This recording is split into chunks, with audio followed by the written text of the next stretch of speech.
Hey man, it's Kevin Smith. Hey, this is Jay Music. Hey, I'm Scott Snyder. I'm Cena Grace. And you're listening to the Absolute Geek. The Absolute Geek. Absolute Geek. Absolute Geek Podcast. Check it out, Snoogans.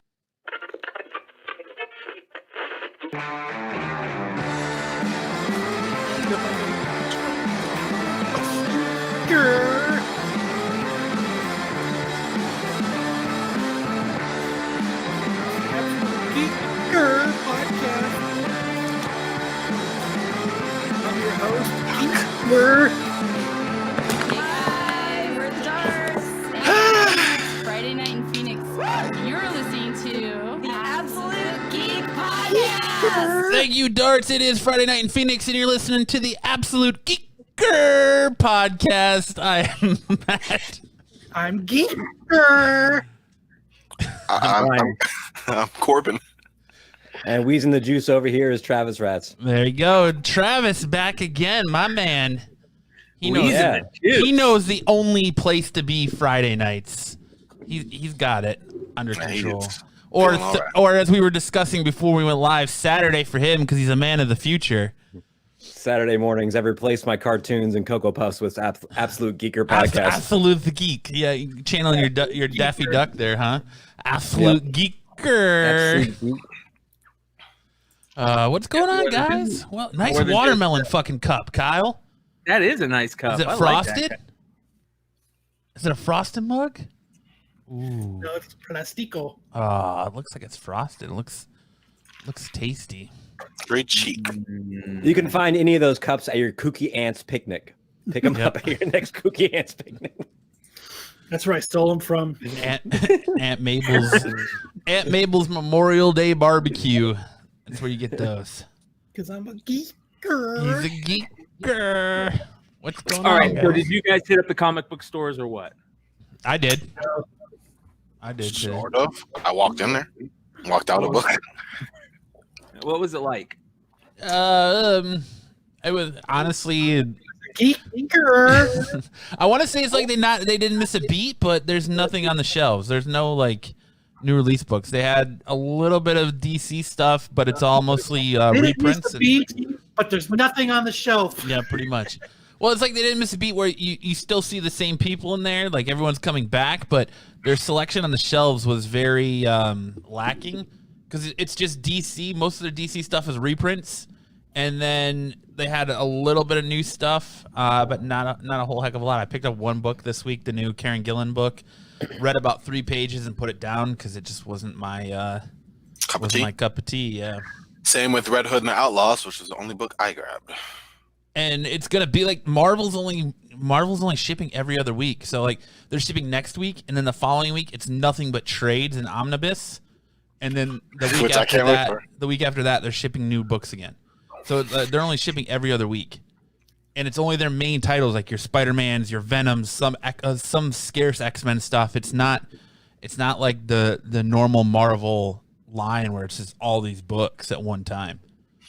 So like scarce X-Men, you mean like they're going to ship out like an X-Men number 1? Well, no. So like normally you get a new X-Men book every week. Oversaturation. Yeah. So now it's like next week is Marauders, and then in 2 weeks it's one X-Men. Usually they're dropping like Marauders and New Mutants on the same day. So it's like 2 a week they've been dropping until the COVID-19 stuff hit. And then now it's scarce. It looks like it's going to be until August or September before they get back to normal weekly shipping. So it's definitely taking its toll on Marvel at least. What do you guys think I think it's might, scarce. No, I'm talking about like comic shops. Do you think? I think it didn't miss a beat. It was scarce. It's scarce. If you rob a comic shop, obviously they're not going to have a lot in the register. But do you think is that a target? Like, because you can just pull the wall books off there. Do you think that there is any benefit? Is that a target, a high value thief style target, robbing a comic shop? Yes. It happens where there's been. Can you turn that stuff over without it being traced? I think the stealing is the easy part. It's the turning over that is the hard part. It's the selling, because they all talk. Like we had a few months ago where we had someone rob a place in, what was it, Kyle, Florida?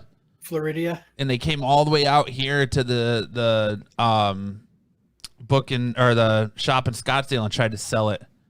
Yeah, but you don't got the bus to say, "Here, I got Batman #1. Want to buy it?" That's not what you do. You gotta Yeah. launder them. You gotta launder those comics. You got to hang on to them and sell them on the black market. Sell them on You don't buy eBay. a goddamn comic. You don't steal from the comic book shop and walk into another comic book shop and fucking sell it.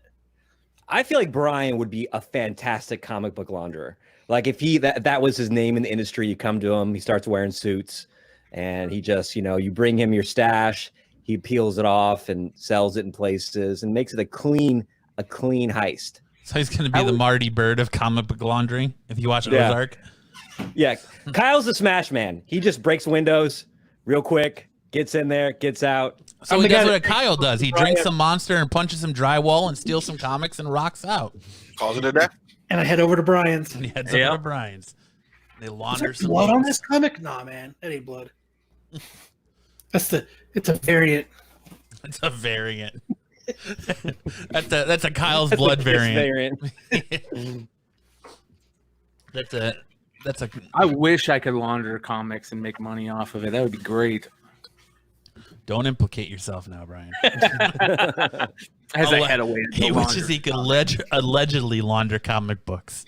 Allegedly. Don't Yeah, we don't have to do allegedly on this show. don't implicate anything. Nobody cares. I'm just now noticing that Corbin has got fucking soundproofing behind him. I Thank know. you. I'm It's starting. legit. Thank you. Even Thank though, even though I made fun of him for it about 5 minutes ago.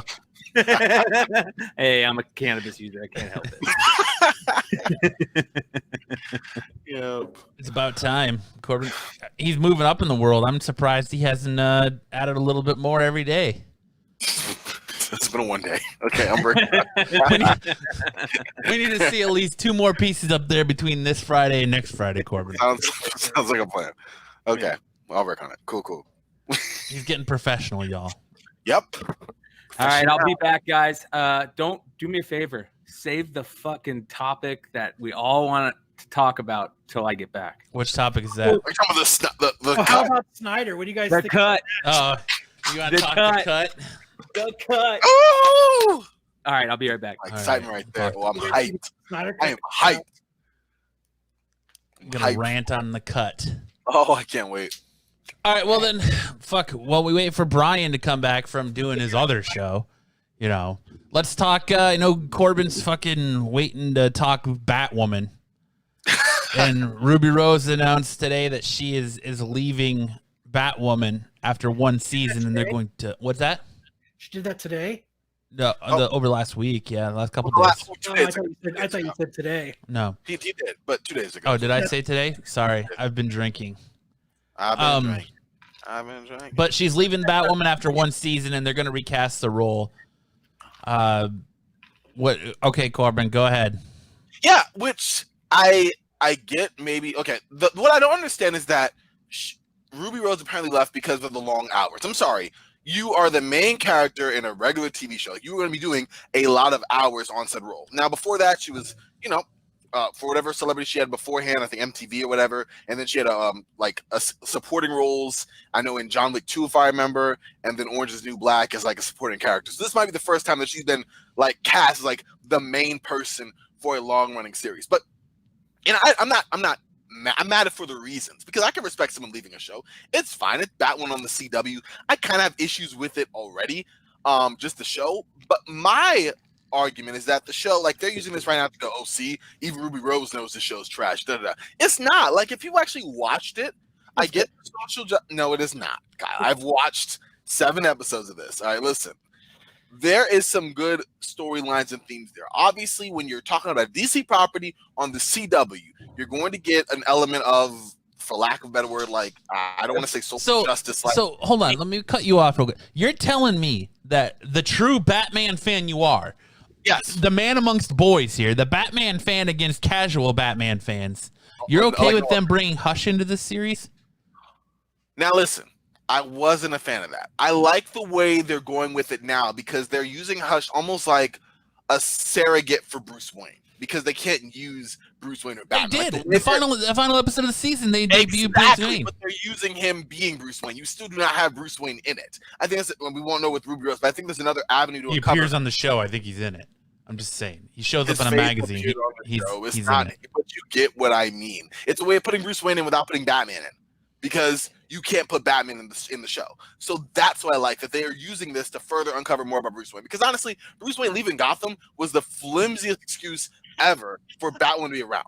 I mean, maybe if he was kidnapped or something, but not just, I dipped for no reason. Grizzle Geek says, as a Batman fan, I don't know how you can defend that show. And you go to them for the facts. Right, Although I was watching their show tonight and they got a fact wrong. So I think So I think you should watch. their whole stance on go to their show for the facts is over because they're not. Yeah, they're a little wishy washy. They're on shaky ground right now. I'm saying, you go to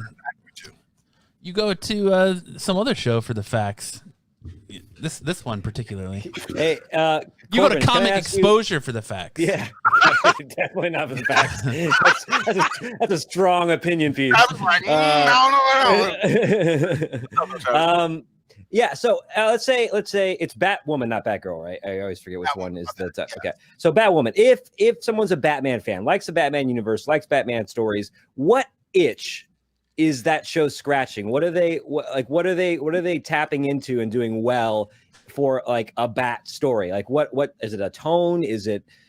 You like the costumes? What's going on? This question has been brought to you by comicexposure.com. Where to go for the I opinions? was hoping wouldn't have been asked. No, I'm playing. Okay, so one thing I will say, I think they captured like the mood of Gotham well. I can say that. The costumes aren't horrible. I can say that. Now, if we're going there and rainy. sort of, but no. I mean, it's the difference between. Oh, you're funny. But if you even watch like the old Batman movies, you can tell the difference between Gotham between Tim Burton's and what's his face? I'm forgetting his name now. Anyway, other directors and their feel of what Gotham is. Not always just dark and rainy, but like the grittiness, the kind of sense of, I don't know, just darkness, I guess, as you were saying in there, but not just any insert dark random city.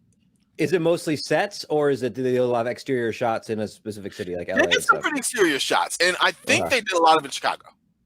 No, a lot of it was done in Vancouver, which was the issue. But for more of the city-wide shots, they did Chicago. Yes, Vancouver, the Chicago of the North. I just want to remind everyone, as you're taking Corbin's opinion, please use a grain of salt as this man defends Batman Forever as being the best Batman movie ever made. And I made quite a compelling argument if you were to actually watch the show. I'm not going to do it now. I don't want to waste anyone's time. But yes, please don't waste my time again. Matt, just say that I gave a good argument because I did. Well, all right?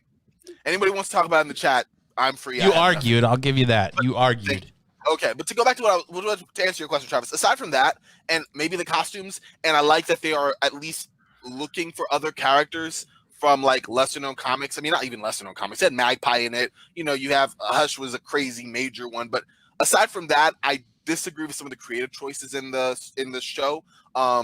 Lucius Fox was murdered. And his son or grandson is there in this place trying to figure out what happened. I think that's needless. They centered a major storyline on a kryptonite, piece of kryptonite that could be fashioned to a weapon that could penetrate her armor, and it was such a big deal, and I didn't understand why. As a true comic fan, maybe not, but if you're looking for something to scratch your itch on like a Sunday night where it's like a Batman related property, I think it's okay. Like it could be a lot. Have they elevated anything? Like have any element? Have they elevated from the comics? Like, wow, I didn't really like this villain. This was like a D category. Okay. Alice, I love how they've like fleshed out Alice a lot more. Okay. The comics was kind of one trick pony. Like literally Alice, think Alice in Wonderland, boom. It's kind of your gimmick, your MO. I like in this one they kind of explored more of her past.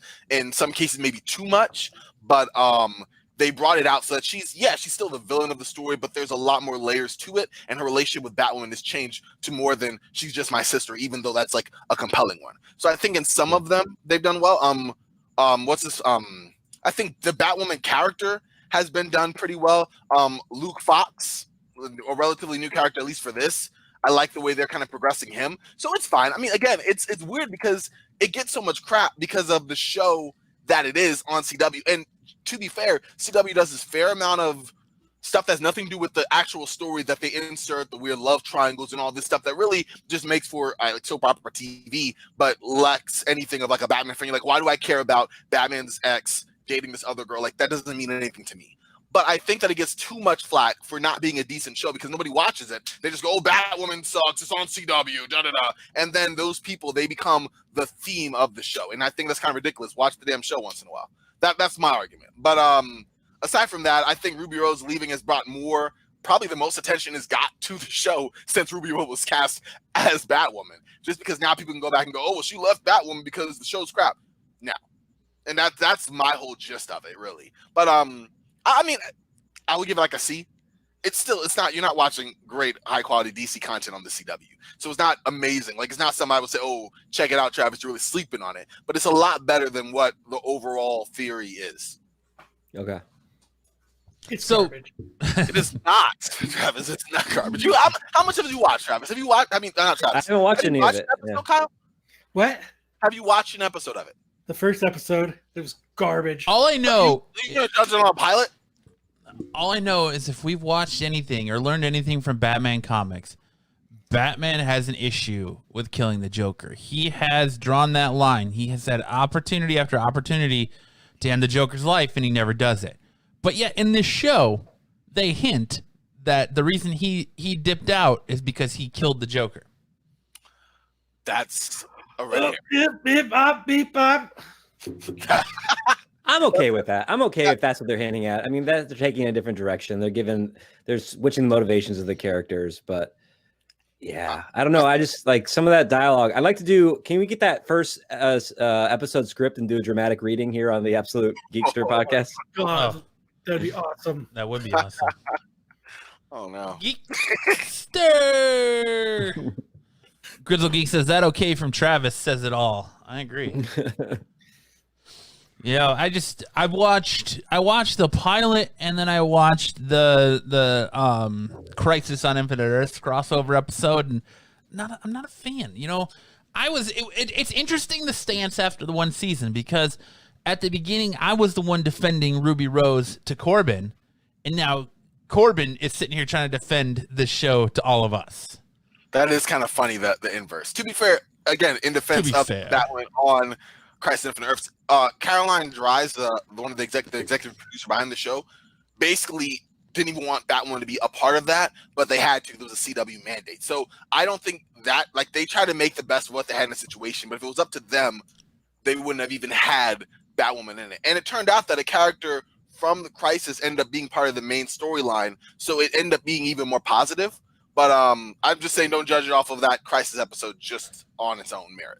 And you see that problem happen in the comic books too, where more independent creators are forced to bring in their characters. Morrison had to do with like Animal Man and stuff like that. With like, I really don't want to take a break from what I'm doing to shoehorn my character into this. But all right, you pay the checks.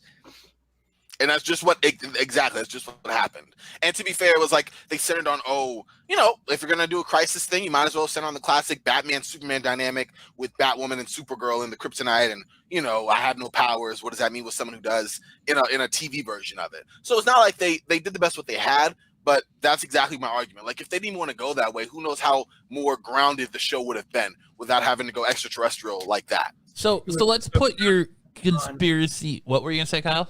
I said it would have been so grounded it wouldn't have been on. Kyle. Lord. So put your conspiracy theory hats on here for a minute. So normally when when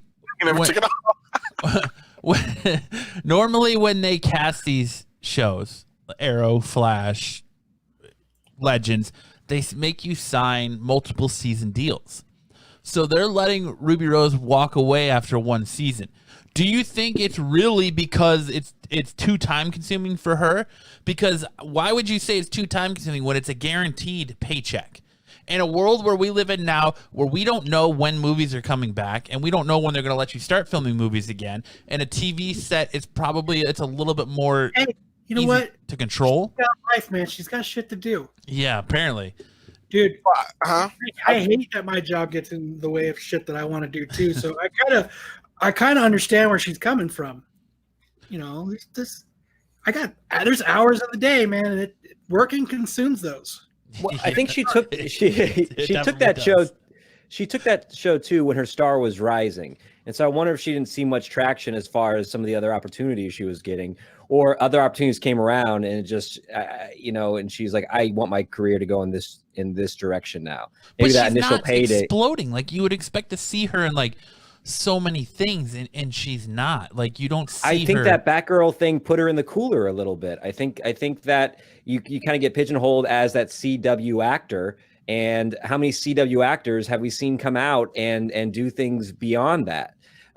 She seemed to be on the rise as kind of like more of an edgy kind of like actress. You can put in much different roles and stuff like that. I don't know too much about her, but I know she had like a big kind of social media presence too, because of some of her personal things in her life. And so there was that sense that she could really kind of rock it off. And then she kind of veered and went to the CW show. And that's usually CW like makes their own stars. And it seems like she was kind of on the rise and then went to the CW. And I wonder if she regrets that decision. I mean, let me call her up. Let me just figure this out right now. But that's a guaranteed paycheck, though. Like, that's why you see a lot of these big time movie stars now transitioning to TV and streaming services shows, because it's that guaranteed paycheck. But I also think it was the future of the show. The show didn't even get confirmed for a second season until January. Like, it was in flux for a lot of this, even when it was done. And I think you have, hey, I could get better opportunities, and I'm in a show that isn't necessarily a lock. And it might not be a paycheck soon. Huh? She was probably thinking. Yeah, exactly, because it wasn't a lock to even have a season 2. Now it's confirmed. Probably sitting there going, this probably isn't a guaranteed paycheck. Boom. And that's what I'm saying. If you say it's a guaranteed paycheck, then boom. But it's not. It's not like she was on Arrow or something where that thing was pretty solid until, the last couple of years. And then it was like, guess what? We're winding down anyway, so who cares? This show was already, as soon as it came on, you saw that first trailer and how much heat it took and everything. It started off on the wrong foot. And while I didn't think that the pilot was horrible, Kyle, it definitely wasn't like, oh, yeah, we're in for a treat, guys. You know what I mean? Like, see, I disagree. I think off the heels of last year's crossover, it came in with a lot of anticipation. No. I'm not disagreeing with that. I'm saying that the crossover was its best part. Then when the trailer came out for the spinoff, the backlash from that was ridiculous. Its own show was where it had a problem. As a supporting cast, Ruby Rose rocked that whole backdoor pilot. But the official pilot, the official show itself, got a lot of heat. Backdoor pilot. Backdoor pilot. That's the name of your porno. Backdoor pilot. The name of your sex tape. But more coffee, Captain? I'm good, ladies, but thank you. I'll come back to you later. Oh, man. Make sure to meet me in my cockpit. For the backdoor pilot action. My Lord. So, but within hours of her announcing that she is leaving the show, Stephanie Beatriz, I'm probably just fucking ruining that name. Yep. Ruining that name. From she plays Rosa Mendes on Brooklyn Nine-Nine, has thrown her hat in the ring as saying she wants that role. She would be more than willing to take over that role. I think that'd be a step down for her. You think it'd be a step down to go to Batwoman? Yeah, just exactly what we were talking about. She's pigeonholing herself to a CW show. But in her case, who knows how many more seasons of Brooklyn Nine-Nine there are left? So she's chasing that. Maybe she's chasing that security and that paycheck, like we were just talking about Ruby Rose. She's got multiple seasons of Brooklyn Nine-Nine. She's got syndicated money. Yeah. And she's got more. I think she's got more opportunity than to do a CW show. Does she have kids? I need to know the kid count of these actors to decide how stable they want their lives to be. She has 16 kids. She's going to take that Batman woman job. I think they're only trying to cast a LGBTQ A+ actress for that role. She surprises me. True to CW, and 2 to stay true to the Batwoman character. She surprises me. Like, have you actually ever heard her real voice? That character's real voice. So she doesn't have that like gritty voice like Rosa on Brooklyn Nine-Nine does. She sounds more like a Kardashian than she does that character, which is like the first time I heard. Maybe she was acting. Well, exactly. Like the first time I heard her, I was like, wait, what? It threw me off, but good for her acting abilities, Kyle. Can you imagine that? She was cast to play a role. Actor. Somebody else, and an actor. It's crazy that she did it. But all right, Corbin. You know, So, and she got a paycheck for it.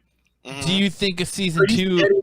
Do you think a season 2 of this show is warranted, or no? I feel like at least give it another shot.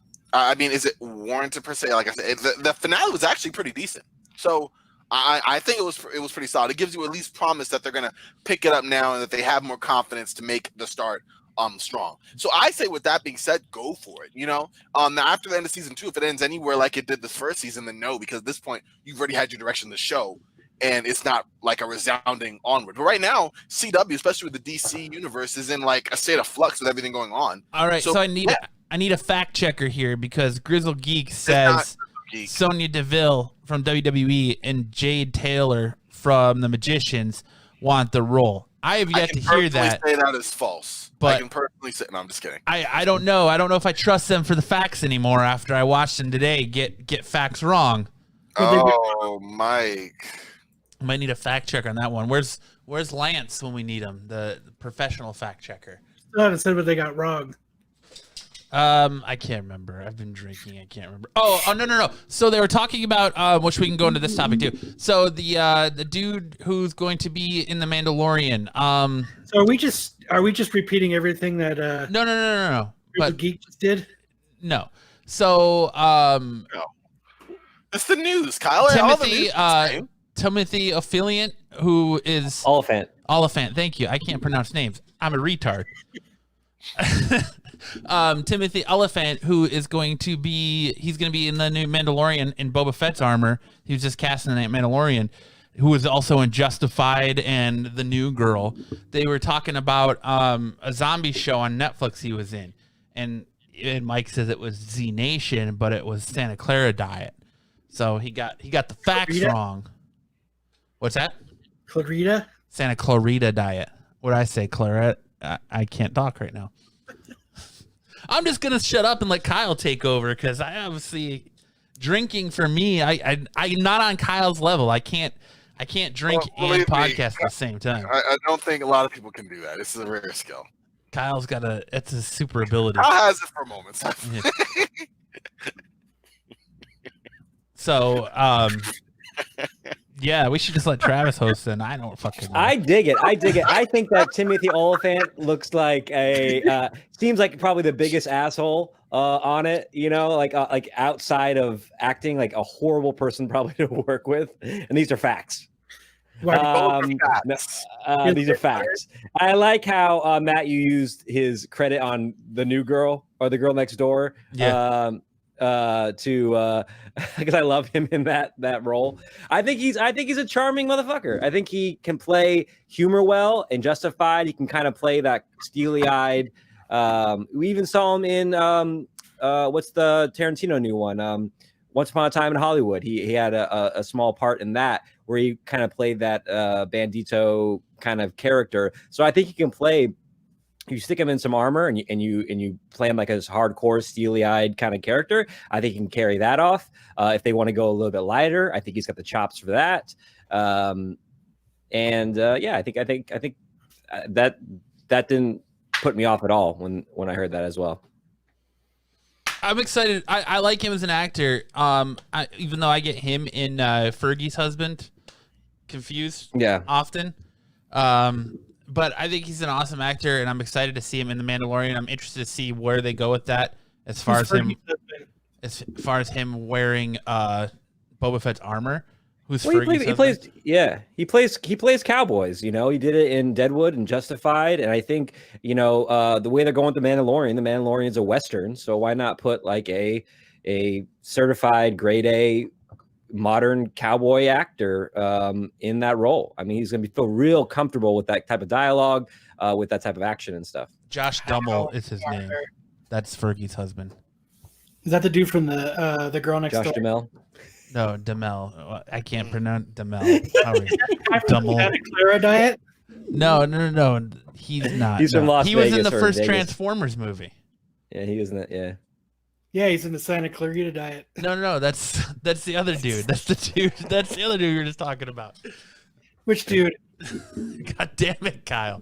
That's Timothy Olyphant. Olyphant. Oh, that's the dude that's playing Boba Fett? Yes.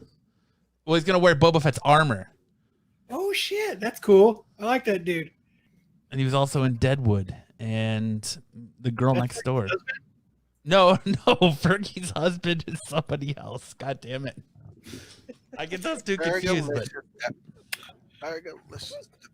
are you Fergalicious over there, Corbin? Yeah, I'm all over that right now. His lovely lady lumps. Yeah. So Oh we man, got- that soundproofing is really bringing out the best of your vocals. Thanks, guys. Oh my gosh. we got news this week that we're getting. We got the trailer for the 4th season of 13 Reasons Why. If anybody's still watching that show, I can give you 12 reasons. I shouldn't. That's what I think about that. yeah, it got bad after the first season. And then also we got the trailer, which I thought was fun for the 2nd season of Umbrella Academy, where they kind of did a replay of the I Think We're Alone Now scene from season 1, from their quarantined houses to announce season 2, and I'm super excited about that. That Interesting. we're getting that in July, the end of July. So I'm super stoked for Good for you. season 2 of Umbrella Academy. Excited for you. I'm sure Is you're there excited for it. Is too. there a cool retro song? Like, are we missing like a opportunity for like a cool retro song that hasn't been used in a tone shifting, ironic way? Like, they like, I Think We're Alone Now. I mean, that's the new kind of trend the last 15 years is to take something that contrasts whatever's happening in the scene and then to do that. Are we missing what's the go-to? Do you guys have any Too Legit by MC Hammer would be good. I think I haven't seen that resurrected anytime soon. Do You Really Want to Hurt Me by Culture Club? That's a good one. Yeah. Do solid. you really want to hurt? Last time I heard that was a Wedding Singer. And that could be resurrected. We can do I Ran So Far Away. Fuck. Yeah, Grand Theft Auto really put a seal on that one. I think they used that one for a long time. I run so far. My bad. I didn't know that was going to go anyway. That's my fault. I had nothing to add. So yeah, good one. But I didn't want I didn't know that was a video game because I don't play video games. Hey, me either. That's how I know it's overused. If I know that it's part of the video game. That's a good one. After that, I'd be lying to you. That's a good one. How do I know? I don't listen. I feel you. Oh man. I'm trying to think of one because I think Hollywood's probably I'm sure there's a hidden gem out there on that, but I think Hollywood's pretty well saturated that.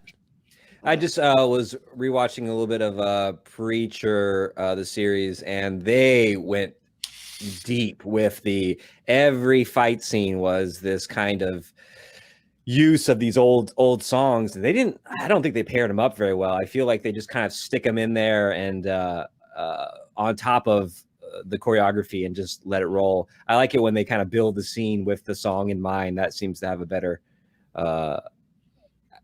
product as opposed to just like, let's slap some, what can we afford? What song can we afford from the mid 80s to mid 90s? Let's slow it down. Let's drop the key and let's throw that bad boy in there. Because everybody hurts. There you go. Sometimes. I always got to do it. Yeah. Yeah. I feel like some Billy Joel songs could work well. We didn't start the fire. Yeah. Let's slow it down. We didn't start the fire. Now you've made us. Hey, sing us a song. You're a piano man, Corbin. Yeah. Sing us a song. Nah, I can't do it. My voice doesn't get there. Wouldn't even disrespect the great Joel with that. But I love that song. Same as it ever was. Same as it ever was. Wow. Talking Heads. Nah. There you go. Dude, Michael Jackson. Purple Rain. What? You know Purple Rain with Prince, right? Yep. Yeah. I do. I was on a tangent in my head. You thought you had me, but you didn't. I didn't think anything. I love Michael Jackson. Little Red Corvette. Huh? I'm like Colonel Sanders. I'm too drunk to think I had you. All right. Yeah, you focus on reading. Just the like names, Colonel you're Sanders right. is too drunk to taste his chicken. Like you not know. Never not gonna know. All right. Matt, drunk That's girl. Colonel Sanders' defense against like sexual molestation charge. I was too drunk. I don't remember anything. I was too drunk to taste that vagina. Yeah. Hey, what's special listening tonight, Corbin? Come on, Corbin. You know you got to have a song that you're like, man, Blame being that'd be a jam. That'd be a jam by in Nelly movie. Furtado. Wait, what? Promiscuous by Nelly Furtado. And Timbaland. Promiscuous girl, Yeah, wherever there you you are, I'm all alone. You don't remember that one? I do. Okay. Slow it down, make it a country song, and someone can kick kung fu to it. Girl, wherever you are, I'm all alone. And it's you that I want. There you go. Sorry. Well Funny done. enough, Thank Well you. done, sir. Thank you. I appreciate that. I Yeah. was thinking that one song by Johnny Cash hurt, but then I was like, it was just used in Logan. So Yeah, well, after that, considering after that that, was a- rendition of "Promiscuous Girl," you don't need to get Matt anything for his birthday. I think that's your gift right there. wow, thank you. Yeah, There you go. Considering that's originally a Nine Inch Nails song. What? Hurt.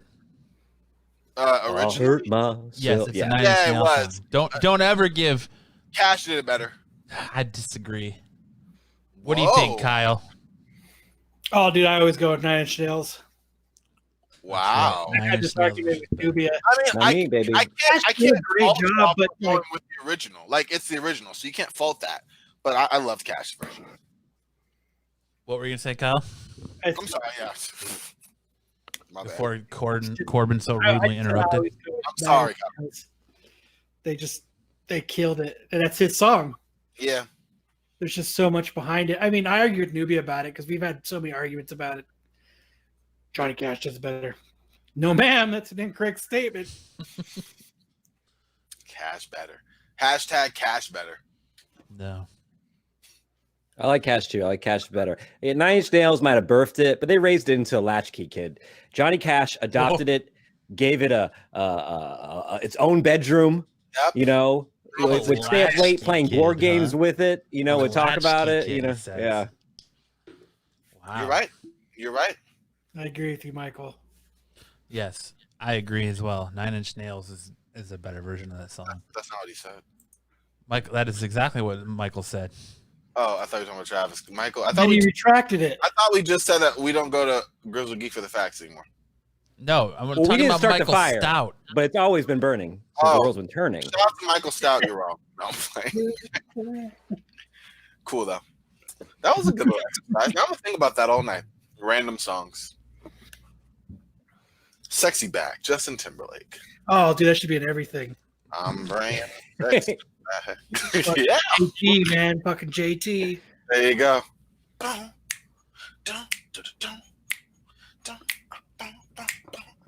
Yeah, there you go. How you feel it? He's feeling Corbin's rendition of it. Motherfuckers don't know how to act. No, that soundproofing in the Sing back. it, sing it, Kyle. I don't know. It's looking kind of whack. Yep. Don't mind my shitty soundproofing in the back. Okay, you try. You're trying. Too many syllables. Too many syllables. That was, Uh, man, I love that. Ooh.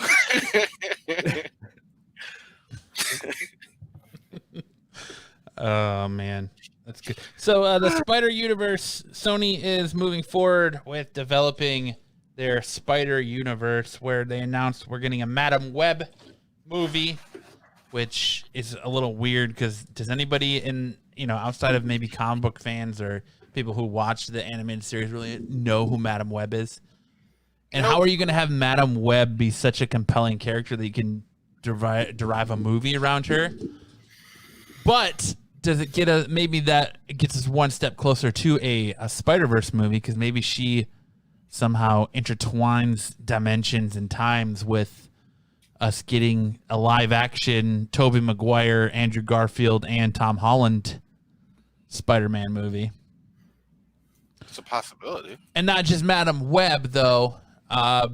They have announced that Jackpot has got a movie in the works at Sony with Mark Guggenheim set to write the script. No, By the way, Spider-Man 546 exploded. that is why 546 has exploded. Yes. Do you tell us a little bit about who Jackpot is, Kyle? Go for it. No, I'm asking you. You're the Spider-Man guy. You're the Spider-Man guy. Are we having an argument who's the Spider-Man guy? Me. I've bought all the Spider-Man keys in the last week. Motherfucker, I have not. I've bought a couple, but you've got. No. You got. I would imagine. I agree with Kyle. I've seen too many in my messages on all the great ones that Matt's got. Oh, I have the first appearance of this, first appearance of your mom, first appearance of that. You know, like I do have the first appearance of your mom, Corbin. Hell no. There you go. Isn't that one called The Crowning? Yeah, it is. It is called The Crowning. That being said, share. Show us your great wisdom. Oh, I'm actually not familiar with Jackpot. That's why I asked Kyle. Yeah, Kyle's the one who bought the lottery ticket. Tell us about this jackpot, Kyle. What's it up to? Technically, I'm going to win the lottery tomorrow. I mean, yep. And Spinner's going to top of the charts. So let's do it. I don't know anything about the character Jackpot. I don't either. That's why. Where's the geek when you need him? I'm about to Grizzle Geek it. I'm about to go online. Hold on. We're already on it, so we'll have to race there, Travis. Oh, all right. Rain Ran, who is Jackpot? Star of Spider-Man's most unlikely spinoff. Blah, blah, blah, blah, blah. Bunch of filler. She was created by the legendary Spider-Man writer Dan Slott and artist Phil Jimenez back in 2007 and was originally intended as something of a joke. Marvel had already rewritten Spider-Man continuity. Spider-Man literally struck a deal with the devil. We all remember that. Great storyline. Blah, blah. Slott realized that readers no longer had any idea what Connie looked like, and so he made a riff off of that, unveiling a new red-headed superheroine named Jackpot. The codename naturally made recipients take notice because MJ is famous for the whole "you just hit the jackpot." Of course, in reality, Jackpot bore no relation whatsoever to Mary Jane. Sarah Earhart was a scientist who worked at Felcorp, a subsidiary of Norman Osborn's Oscorp, and she was unintentionally exposed to a powerful virus. This rewrote her very DNA, granting her superpowers. She became a superhero for a bit, then registered in the Superhero Registration Act, but she just wanted to live a normal life with her husband and daughter. Then she handed I feel like I know everything about Jackpot now. Thanks, Corbin. Yep. She has superpowers, blah, blah, blah. And then she overdosed. I was reading and going along, but I not really remembered it. So superpowers and powerful influences that you unfortunately rely on to your detriment of your family. Boom, Jackpot. Fucking nailed that shit, Corbin. Subscribe to Corbin Ford reading Wikipedia and or Screen Rant for the facts. Corbin fucking nailed that for the facts. Good job, Corbin.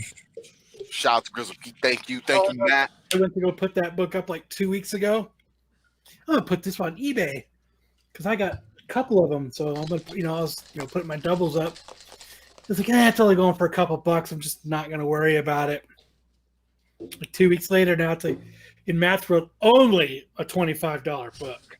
I'm just saying, but you simple because you look at Spider-Man 101, the first appearance of Morbius. Scoff at you, $25 book. You look at the first appearance of Black Cat. $1 comic slaves. Both of those are $600 books. You look at Madam Web is now becoming a $600 book at a 9.8, and still a 9.8 of. It's Madame Web. In 1 week of A Brand New Day is still only a $25 book, and it's one of the most hated storylines in Spider-Man history. I scoff at you, $25 book. I do scoff at you, $25 book. Scoff in your general direction. I do scoff. And he turns up a nose to the left. $25 used to be so much money. I remember when CDs were like $15, and like I'd save up my money, and I'm like, I could afford like one CD a month. And $25, woo, that would have been, that's good. Yeah, that'd been a lot. Now you get 2 burgers from Five Guys, and whoop, that's $23.59. You're like, what? You can't even fill up your tank on $25 these days. When I was a kid. Thank you, Travis. We used to get 5 Madam Webs for the price of 1. I would go down to the comic book shop, give the man a nickel. He gave me back a quarter and 2 books. Now I bring a nickel there. I'm arrested.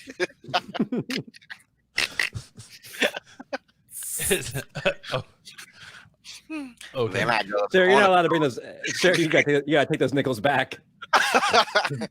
That's good legal tender. That's legal tender. I would lock my pull box, sir, and I will give you 5 nickels in exchange. That's $25.50. 5 nickels, because that's how I do it. So let me reach into my pockets. Oh, I'm not wearing any pants. Oh, whoops. So do you think Sony is doing a smart thing, trying to build a Spider-Man universe without Spider-Man, or do you think they're just digging themselves an early grave? I think they're digging themselves an early grave. Yeah, I'm gonna make a whole fast food restaurant chain about hamburgers, but I'm not actually gonna have hamburgers there. So you're like Wendy's or McDonald's. You're like any fast food place in America right now because the fucking beef chain is ridiculous. Exactly. So I'm gonna promote my 2 for $5 chicken sandwich, but I want a burger. But we have sandwiches. Like, no, that's the burger joint. We got the best burgers. What kind of burgers you got? We only serve chicken sandwiches. Exactly. And as crazy as that comparison is, that right now is Sony going with Spider-Man right now. Like, oh yeah, we're gonna do an entire Spider-Man universe, but we don't mention him here. Well, I went to Wendy's the other day and I was like, yeah, I want to get a Baconator. Like, we're sorry, we're all out of beef. All we have is chicken products. Yeah. Oh, I went up there last week and I just wanted a Dave's double. Oh, we're not doing large sandwiches. I said, so can I get a Dave's single? And they didn't have that available. I said, so what am I supposed to have? They're like, oh, well, you can have anything of our chicken. I said, I didn't come to Wendy's for chicken. I came for the burger. So I ended up getting 2 of those, like, what's it called? Sandwiches, like the $1 double cheeseburger, whatever. And they were like, oh, you can only get one of those. I'm like, no, I can get multiple of those if I want to. Like, you can't. Free country. You're going to tell me I can't get a burger and I have to wear a mask? Look at fucking Corbin throwing his weight around. I can get what the fuck I want. I'm on goddamn Absolute Geek Podcast. You're giving me 2 fucking burgers right now.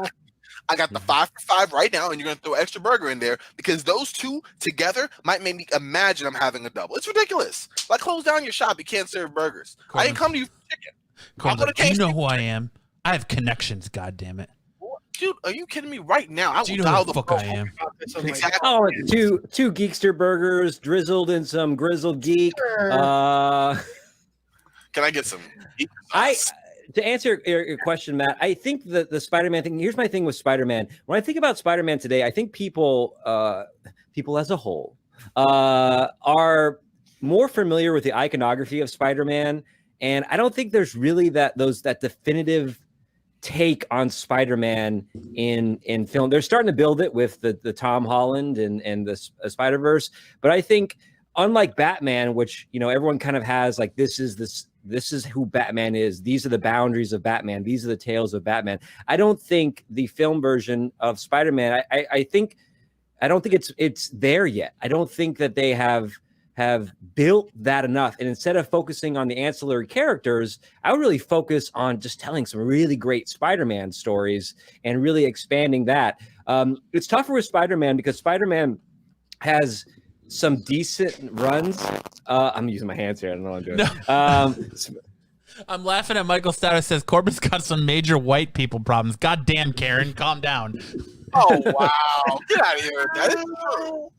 This is true, Michael. If I go to Wendy's for a burger, I want a burger. You don't go to Chick-fil-A. Got to get the double. Sandwiches. Are you kidding me? Are you kidding me? Double. Are you with me? No. Chuck, I had the double burger. I went to McDonald's 2 days ago for a double Big Mac, and they stopped. They don't have any more double Big Macs. And I said, well, I was stuck in line. It was going to be awkward 10 minutes because I'm not ordering anything else. Wait, that's a thing? A double Big Mac? Is that new? It was. It's gone now because they're trying to save meat again. But yeah, and it's better than a Big Mac. And I only had one. You should. The Big Macs in Japan. Ooh, there's only one burger you get from McDonald's, and Kyle knows what it is. That's right, double quarter pounder with cheese. I mean, that's okay. I just think the bun's overrated. You get that fresh beef. Oh, I'm a sucker for the fresh beef, but I used to think the bun was so overrated, and also the topping. I'm sure you are a sucker for fresh beef. In your mouth, buns, Matt. So I wouldn't come talking to me. How's that White Castle doing in Arizona now? Is that still? Oh, dude, it's popping. Yeah. Oh yeah. All right. Yeah, it's something. Yeah. Michael Stout says, I do understand as a fat guy, this affects me emotionally. It's like I only want one thing, and that's some more cowbell. No, I'm playing. But yeah, that annoys me. That annoys me. So I just stopped having fast food right now. It is what it is. How many comic books do you think have been destroyed by like geeks chowing down on greasy burgers and then plowing through some comic books and just getting that Dave double grease is all up in it and stuff like that? You know, it's tough. It's a tough, like, oh, I want to stuff my face, but I also want to read comics. I mean, it really is the geeks. About as many as were destroyed by water heaters. Read the comic. Yeah. Eat a burger. Read Also, a so whoever said Sonya Deville wants to play DC Batwoman or Catwoman, comic book confirmed. Yeah, that's the case. So then Mike from Grizzle Geek is slowly starting to restore that. You go to Grizzle Geek for the facts. There you go. But anyway, here's an idea. If you're going to start a burger shop, make the burger bags out of comic books. You know, so you get like, you know, you get the bag and you get the I feel like the paper would be good, and you have like, it's a cool thing to hand someone. You get these comic books you wrap in there. the burger in it, so when you unwrap it and you're eating, you're looking down and eating your French fries. You're reading the comic book. wrap it up in Tom King Batman, so that you unwrap it, you eat it, and you start walking. Don't go there. Oh my God! What the? And there you go. The Tom King Burger King? There you go. Tom King Burger King special? Instantly capable of reducing your burger diet exponentially. Solo Wookie says, to answer your question, Travis, not as many as Cheetos. And Michael Stout says, Cheetos. personally, at least 12 that I can remember. Yeah. Sick the Funyuns. Bad on the breath, easy on comics. I don't know. I don't know. For me personally, none, because I don't eat around my comic books. Yeah. You go into a separate room. You're like, I'll be right back. Okay. No, like my comics. You got chips. Get out of my goddamn comic book room. My comics sit in their back-end boards in the long box in my closet, and I eat in a different room. Or I don't eat over my comic because I'm reading them. Matt reads in the closet. So you just read in the closet. I don't eat over my comics. Are you telling me you heathens eat over your comics? Listen. I will have my comic right next to me in a separate clean area because I eat like a literal person, petitely, you know. Yeah, right. You're sitting there fucking eating your cup noodle, and you're like, "Oh, let me read the new issue of Batman." And you're fucking slurping and sloshing fucking beef bouillon juice all over your goddamn comic Do book. what you want with it. All right, I'm sorry. I'll be in a dirty closet surrounded by long boxes to finish my issue. No, I live. Bring my comics. I treat comics like I'm a character in the movie Sandlot. I'm rolling them up. I'm sticking them in my back pocket. I'm eating grease. I'm ripping out pages, putting gum in them. Plus, they make great Instagram photos. You know when you have like a good plate of food and your comics right next to it, but safe enough that it's not getting touched with great pictures. I'm all about that. And you're turning the page with your one piece of your clean pinky. There you go. Fucking heathens, man. I don't Matt know. He blows his pages and he's like, no, I'm very delicate with my books. Blowing stuff in the closet. I don't want to hear any more gaslight jokes tonight. Not with it. It's not cool. Michael Stout hit it up. You can put Gotham by Gaslight in the bathroom for toilet. He was referencing my joke about the Tom King books, but that's totally different. No. We don't go there. Anyway, I like Magnolia's Batman. I like his style.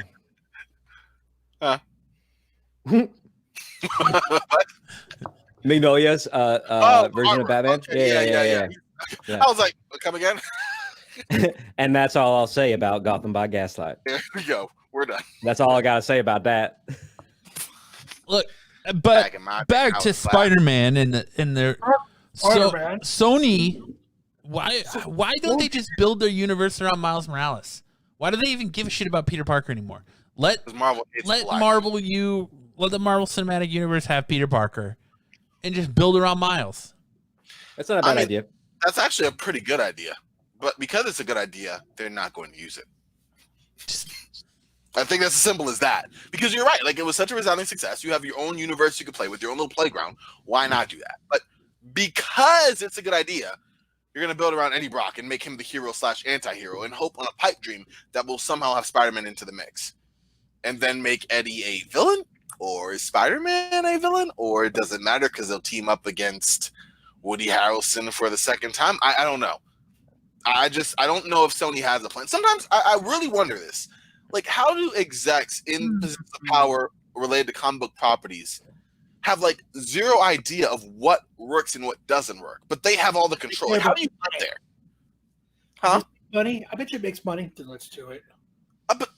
But the level of incompetence, because then it doesn't make money and it also sucks. Couldn't you see a world where the Venom movie works if they started with Miles, all right, and you go the ultimate route where in Ultimate Comics the Venom symbiote was created in a lab and it attaches itself to Miles where it gets that powers. You could do that same storyline with Miles and then bring Eddie Brock in and it solves all your problems.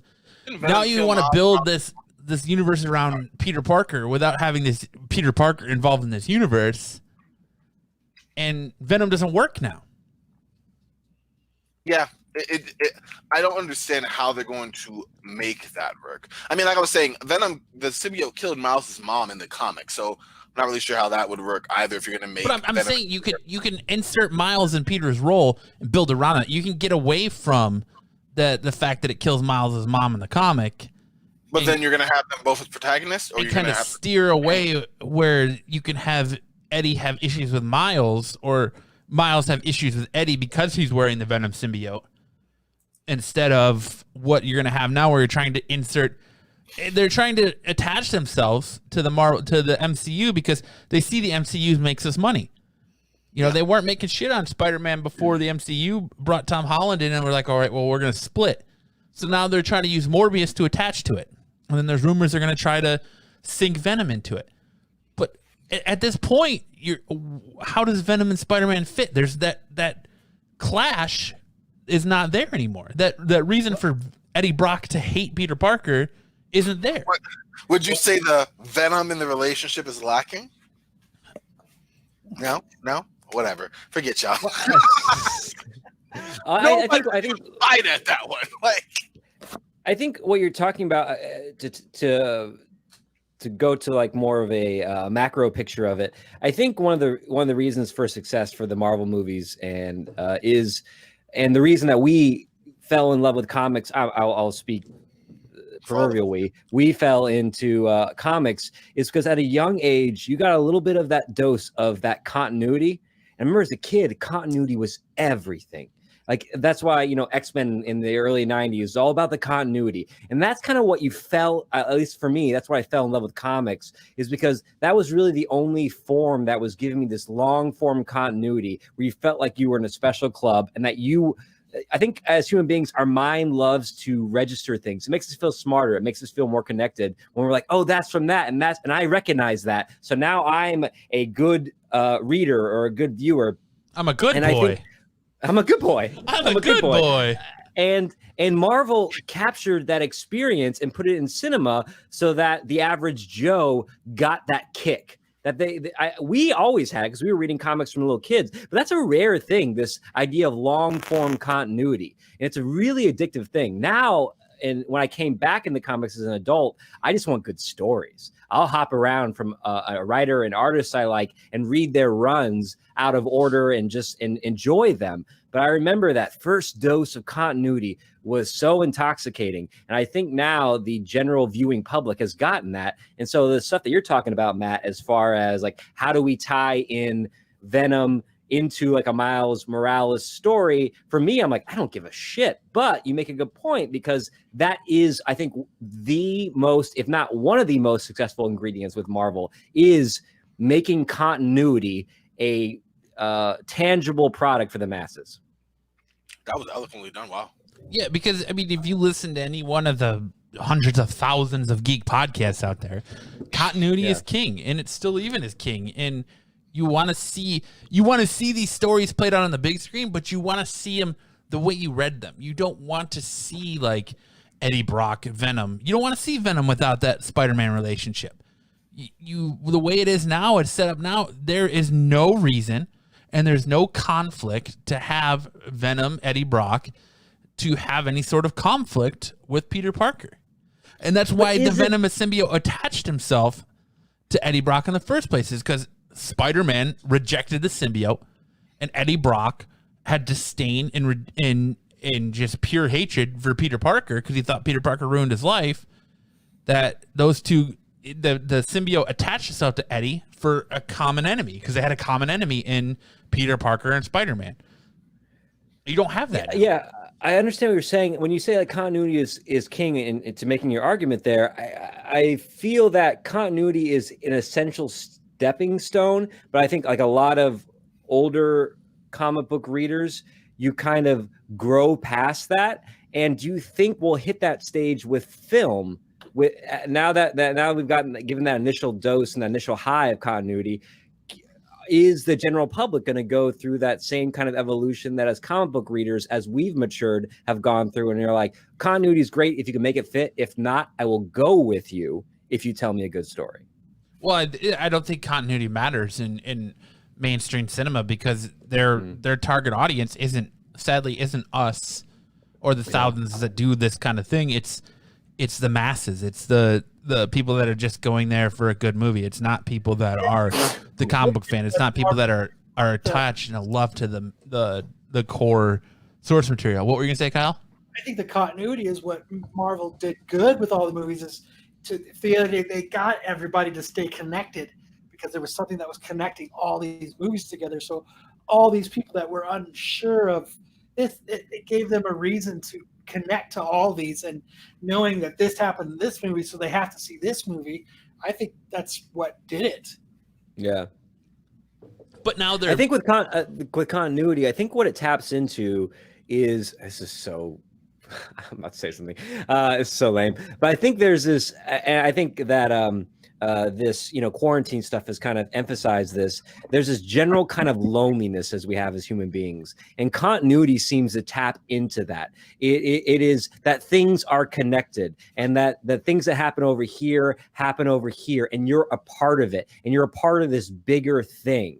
So I think the reason that, like Kyle was saying, this, he was talking about continuity, made me think of this, is what is it tapping into? And I think it's this kind of innate internal loneliness that all human beings feel, and that continuity gives you that sense. And Marvel did it so well, is like, if you follow this character, they're going to be with this character, and you're a part of it, and all these connections make you're a part of something bigger. It's not as lonely. I think that's what continuity gives you. Like it means something to tune in. Yeah, invest in it on an emotional level.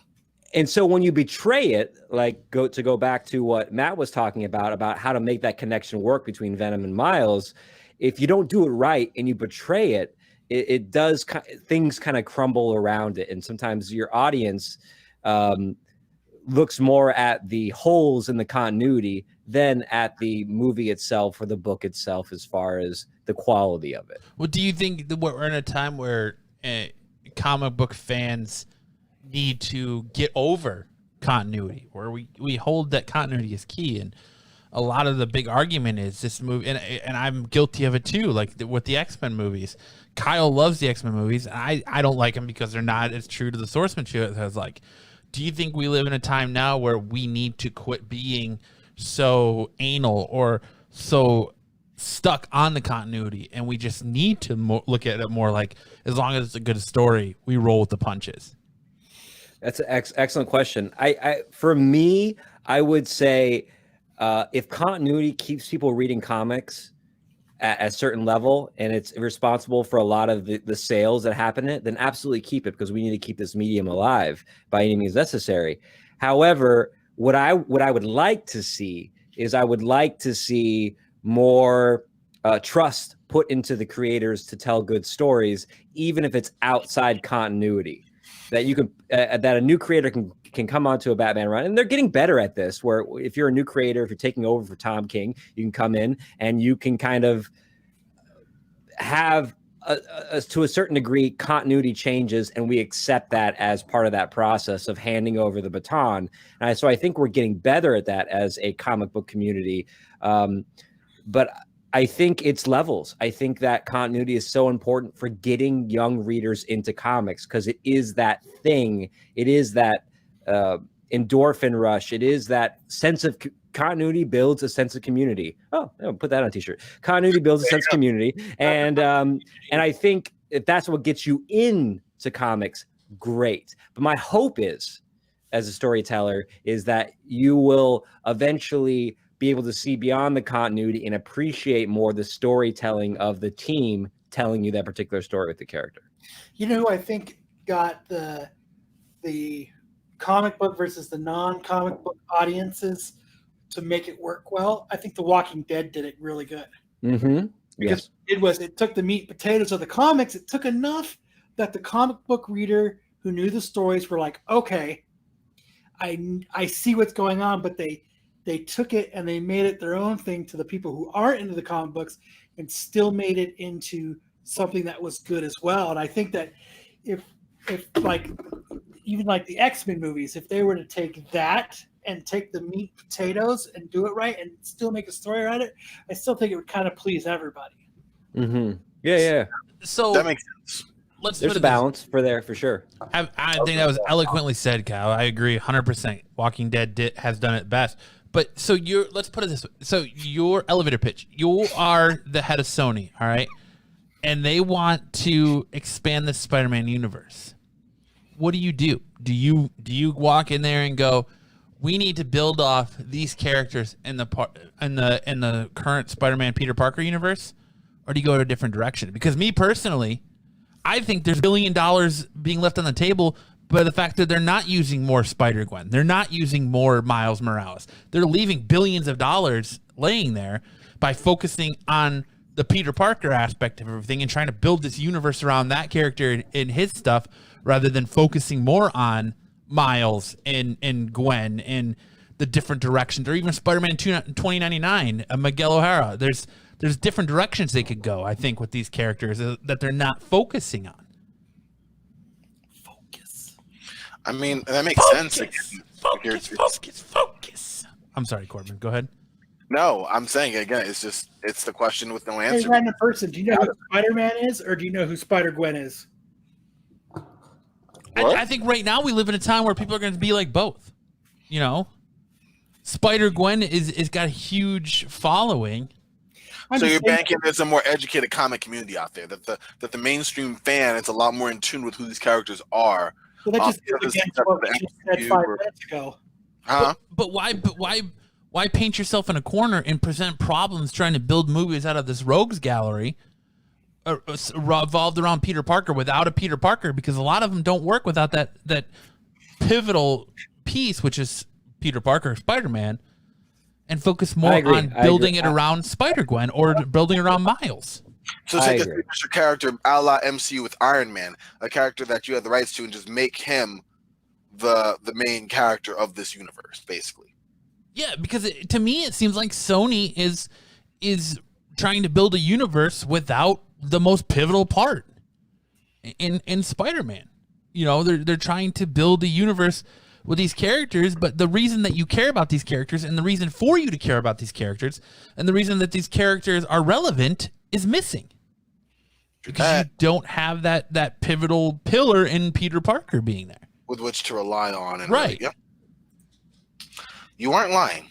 But again, until they figure that out, I mean, I don't know. Then again, I guess that'd be a great segue to something we can't talk about just yet, so don't worry about it. But yeah, I mean, I guess this goes back to what Kyle said at the beginning, where money obviously is the root of the motivation here, or the root of their next steps. And, you know, continuity, as Travis eloquently brought out, or comic book fans don't mean a dang thing if the average moviegoer go, oh my goodness, insert whatever character, I'll give my money to watch this. And that's just where it's going to be. If we're talking about making a better universe, they could have done that from Amazing Spider-Man, where they were trying to shoehorn all these potential spin-off movies that we knew weren't going to happen as we watched the movie, The Amazing Spider-Man 2.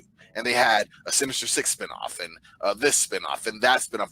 That they were trying to spend so much time building into this actual movie that it's almost like they forgot their focus on the movie. They've always been, Sony for the last I don't know how many years, has been always obsessed with building this universe or building this building or whatever without even focusing on the foundation. And I think that's what the issue's been. So we're all pretty intelligent comic book fans here. I mean, minus myself, I'm pretty stupid. But you guys are very intelligent gentlemen. Timothy Olyphant. Yeah. Yes, thank you. You guys are pretty intelligent gentlemen. Why should we care about these characters that Sony is building a universe around. Why do you care about Kraven the Hunter? What story is there out there that sells you to see a Kraven the Hunter movie without Spider-Man? What sells you to see Morbius without Spider-Man? And if you notice, they had to tease Spider-Man in the trailer of Morbius to get people excited about it. Yeah, my thing is this. I think if you love the characters, if you love the universe already, it's like for the comic book fans that are going to be tuning into this, it really goes to how big your fandom is, period. So when I watched Venom and I knew it was Spider-Man, I could have been like, well, there's no Spider-Man, then I'm not watching Venom. But if I love the Spider-Man universe that much, I love the ancillary characters, and I love Venom for who he is, then I'm willing to give it a chance to watch it, even knowing that is not going to have one of the founding members of this relationship in there. So it's like I leave my expectations at the door because of my love for said universe. And whether that's from my love centers from the comics, whether that centers from the 90s animated series, whether that centers from Spectacular Spider-Man, whatever the case may be, it's the existing fandom up to this point already that will lead you to try to check out these movies by Sony without these other characters. And I think that's what they're banking on. Let me ask you this. Venom! If the Venom movie, the first Venom movie, referenced the Tobey Maguire, Sam Raimi Spider-Man 3, do you think that changes the dynamic of that universe? I mean, the Raimi-verse did get a lot of fans over the years. It has accumulated that. I think that it would at least spark a whole new buzz around the franchise, even if it's from existing fans who kind of fell out and are like, oh my gosh, because that was their high kind of moment as far as Marvel properties and such over the last like 20 years or so. So I think that would make a nice positive buzz in their direction. What do you think? Do you think, Travis, do you think a reference to the Sam Raimi verse Spider-Man 3 changes Venom? Where if he were to make reference to like, oh yeah, if the symbiote was to make reference to like, oh yeah, I attached myself to, such and such at this one time, it changes this universe they're trying to build versus trying to do it without Spider-Man. I don't know about the effect because I think maybe the effect of it might work. I don't want it to. I think it's retroactive storytelling. I think that's a cheap way of progressing a character. It's a gimmick almost on there that I don't really want to see. We're playing a game of branding now. Sony's playing a game of branding. I'm gonna use Corbin. You're a basketball guy, right? Mm-hmm. We're talking about basketball in here. I don't follow sports so well, but you've been watching The Last Dance. Yes. Right. And so The Last Dance, that Michael Jordan documentary, is all about, this Jordan, really the brand of Jordan. Yeah. And then you get the ancillary characters of Pippen and Rodman.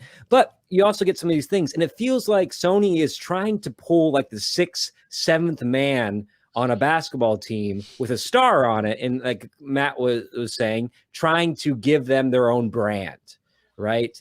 And there's a sense of like forcing things in. And so, Matt, with that question about if they tie that into that, I think it just seems like almost like you're trying to do a trick. Like, look over here, but then this comes in. So don't you like it more? And I go, shouldn't it be about the character and the storytelling and the conflicts involved, not a callback to something that scratches that itch of like, oh yeah, this is why I saw it, because now it works. Now I can go back and rewatch all those Spider-Man movies because there was a 5-minute scene where Venom was tied to it. So now I'm going to go back, and if I haven't bought them already on Amazon or Netflix or Google Play, I'll buy those old Spider-Mans, watch it with this new knowledge that 20 years down the road that this character connected with that character in that movie. You're going to help me out. Yeah, so I get from a business standpoint why you would do that, because there are hustlers and there are suckers. And I feel like I don't want to call fans of anything suckers, but I just would rather it be we're going to see these movies because of the artists involved and the stories being told than the callbacks. I mean, that makes perfect sense. I like the way you brought up the branding because that's kind of what that's built on. But I think, again, if you don't have people at the top who are, and you mentioned this earlier in a random sentence, I really appreciate, Travis, where you're basically saying, like, keep this, I don't want to mess up the word, like the culture or this, what about comics, and keeping that avenue. I forgot what it was, but I remember the essence of it. Keeping that avenue, keeping that industry alive. Bam. In a show. You want to have people who actually respect that industry. If you're using it as just money-making objects, then sure, why not crank out another Morbius and let's take this separate character and do something on them, and before you know it, fine. But if you actually have that dedication to said industry and you want people from the industry to buy into this, to really get the money, they're the ones who are going to keep on pulling up for the sequels and the comic spin-offs and the preludes and all of that stuff. They're going to be showing their kids about it. They're going to be teaching their kids about comics. Exactly. Yeah. Therefore, keeping it on, you want to have someone at the top who at least either A, knows, well, you would ideally have someone who knows, respects, and wants to continue that going. And that means investing in the fans, and not just needless fan service, because you have MCU does it perfectly, I think, between having, deviations from standard Marvel stories, but enough that you can kind of put callbacks to, along with Easter eggs and things of that sort. But if you're just trying to do a basic, bare-bones story, if you look at the MCU just started, it was very subtle, inclinations of things that might later come. You want to appeal to those. So you kind of have to go back to the comics, because then it feeds off the symbiotic relationship that the movies and the comics have. I reference this event. What is this event? Read the comics. Boom. The comics get up to this. Oh, do the movies go from here? Boom. And that keeps the train rolling. But if people at the top who don't respect or care about that, then we're just getting a lot of loose ends, plot twists that are going to dangle in no direction. And I think this is what you're saying about that as well, is the brand. Yeah, the brand matters. Right. But it does. You also want to have that background to it as well. Right. Absolutely. And why not take the essence of a character that you're like, oh, I'm intrigued with this character, Venom. What is the essence of that character? And let's put it into a new creation. Like John Wick is a perfect example of a character who was created, and became its own brand. It wasn't we didn't pull it from a comic book or anything like that, but it has essence of so many comic book characters, Hitman and all these, it's a lot of Vertigo stuff involved in there. So if Sony likes they have the rights to it, like, I really like what's going on with Venom, this conflicted, almost possessed by an alien that drives you to excellence but also to darkness. Can we create a new character that kind of embodies that spirit without having to attach it to the Spider-Man? Original property, yeah. I'm with you. Yep. I like that, though. But that implies the level of dedication and focus on the craft that I think we don't see a lot of now. And risk, because they know that, there is a certain amount of dollars that will hit that theater no matter what, if we, like Matt said, attach it to Sam Raimi's Spider-Man. Yeah. Yeah, couldn't say it better. Exactly. Wow, this was a deep dive. I'm glad we had that, though, because now I'm thinking about it. Now I'm like, you know what I mean? It's the deepest dive I've ever dived. It's the deepest. Travis, how's that coffee, bro? Oh, no, I switched. This is gin and tonic now. First cup was coffee, and this is what I'm sipping on right now. Bam. Oh, it's a little bit less than it was when you held it up at the beginning of this podcast. It's a lot less, bro. We haven't even touched our main course yet. We've been waiting for Brian to get back here to end the foreplay and get into real meat. Get into the real stuff. Yeah. Matt wants to get in them buns. Jeez. It's his birthday. I thought you said the buns were overrated on those burgers. Oh, they are, but listen. There's no buns Matt wants to get in, all right?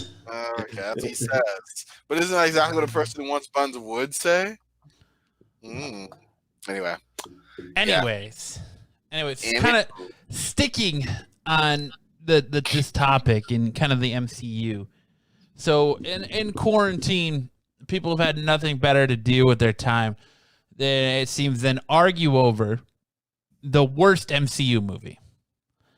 And people are saying that Captain America, the First Avenger, should be dubbed the worst Marvel Studios film. Do you agree or disagree with that statement? Is Captain America, the First Avenger, the worst MCU film? I'll let Corbin go first, as I was about to say I was going to let you go first, but does Iron Man 3 still exist? Does Thor Dark World 2 still Wait, there's a Thor Dark World 2? Thor the Dark 2. World? Okay, gotcha.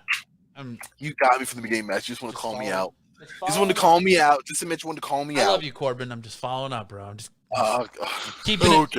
Corbin Ford for the facts, people. That's Corbin Ford for the facts. And also, Chad, I didn't say I don't like the buns. I was just saying that Matt likes them more. Don't ever get it twisted, Corbin man. loves the buns. You see this face? You see this right here? Buns of Do steel. I look like someone who doesn't like buns of steel? Anyway, I don't. yeah, going I back- don't like buns because I'm on that keto lifestyle, bro. So I don't like the buns. Really? Yeah, everyone has a cheat day, right? Everyone has a cheat. I'm on a cheat weekend right now because I'm fucking birthday. So you will be having some buns, like I said. No, I will put Thor: Dark World as the worst. And then in no particular order, Iron Man 2, Iron Man 3, Captain Marvel, Age of Ultron, and Nobody asked you to fucking rank them, Corbin. Jesus Well, I'm Christ! I ranking just asked the you if worst. you thought that. Well, the answer is no. I'm ranking the worst to get down to where I think Captain America belongs. I kind of have to do this ranking thing here.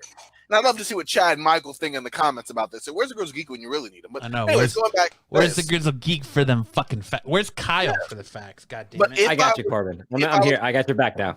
Thank you, Travis. If I was ranking the worst ones, like that Iron Man, Thor: Dark World was the worst, no question for me. And then will be Iron Man 2, then Iron Man 3, then Age of Ultron, then Captain Marvel, and then I'm starting to think about Captain America: First Avenger. Like those are like the worst I can think off the top of my head. Then I have to look and do some more. I didn't really like Thor that much, but I think it was a relatively solid movie. You know, then I have to start like figuring out what movie is ranking. But like those first four I mentioned, that's off the top of my head. Those were just bad movies. Now, and that's relative because the MCU as a franchise has been pretty solid. But those were not strong to me. What up, I guys? have to see. Hey, what's up? Mm-hmm. But anyway, yeah, what do you think? I would say when someone says that, I'm curious, Matt. Did they give any reasons why they thought that was the worst movie? Because I can't think of any things that would make that the first movie. If you took that movie separately, even out of the continuity, and we don't even get it sets up so many great emotional seeds for Endgame. So that alone, right there, if you're a continuity person, but even a movie on its own, it's really strong. So I'm curious why they're saying that is the worst one. Because I can't think of an argument for why it would be the worst one. They must be moving from all the Captain movies because a while back everybody was all dumping on Captain Marvel, and now it's all dumping on Captain America. I think as the wind blows. So it's like an anti-military presence that's there's telling captains, sergeants, corporals. Yeah, exactly. Anything where you have that title revolts against the system. It must be because I'm looking at it now just to kind of see, and I'm not really sure, but I remember the hate for Captain Marvel was very, very real. And all of a sudden, like overnight, it shifts to Captain America, and it's like, well, why? I loved it's in there, Captain Marvel Thing. the first time I saw it. I gave it a 9.8. Yes, you did. I don't know. Can you translate that rating into cushions, please? I don't know what numbers are. It is a 4.75 couch cushions. I gave it 4 couch cushions and a throw pillow and an ottoman. Oh my lord! Yeah, you threw in a whole bedroom set with it too. Curtains, drapes, everything. He was all over that one. Yeah, I don't understand it, but I mean, I think we have a little like time on our hands, and people's opinions on the movies change, or someone comes with a hot take. Mad that Robert Downey Jr. in Tropic Thunder. Everybody was all mad about that. Well, I love it. I think people are bored and they're just finding reasons to be even to stay mad. It's our culture Yeah, nowadays.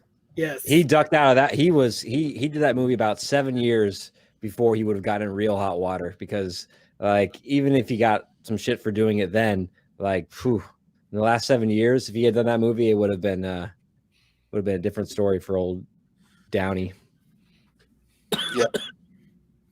Yeah, that movie wouldn't last right now. So in your personal opinions, what is the worst MCU movie? Oh God. For me, Captain Marvel. For me, Captain it's Marvel. not. we've never talked about this before. Let's see. Thor, Dark for World. me, it's not Captain America: First Avenger. It's going to be Iron Man 3, Thor: The Dark World, and then maybe Guardians 2, That's what Chad said. I'm with that. and then maybe Captain Marvel.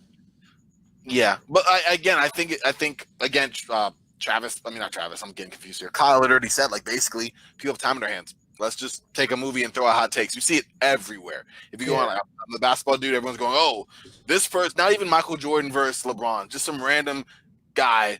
Oh, I don't know.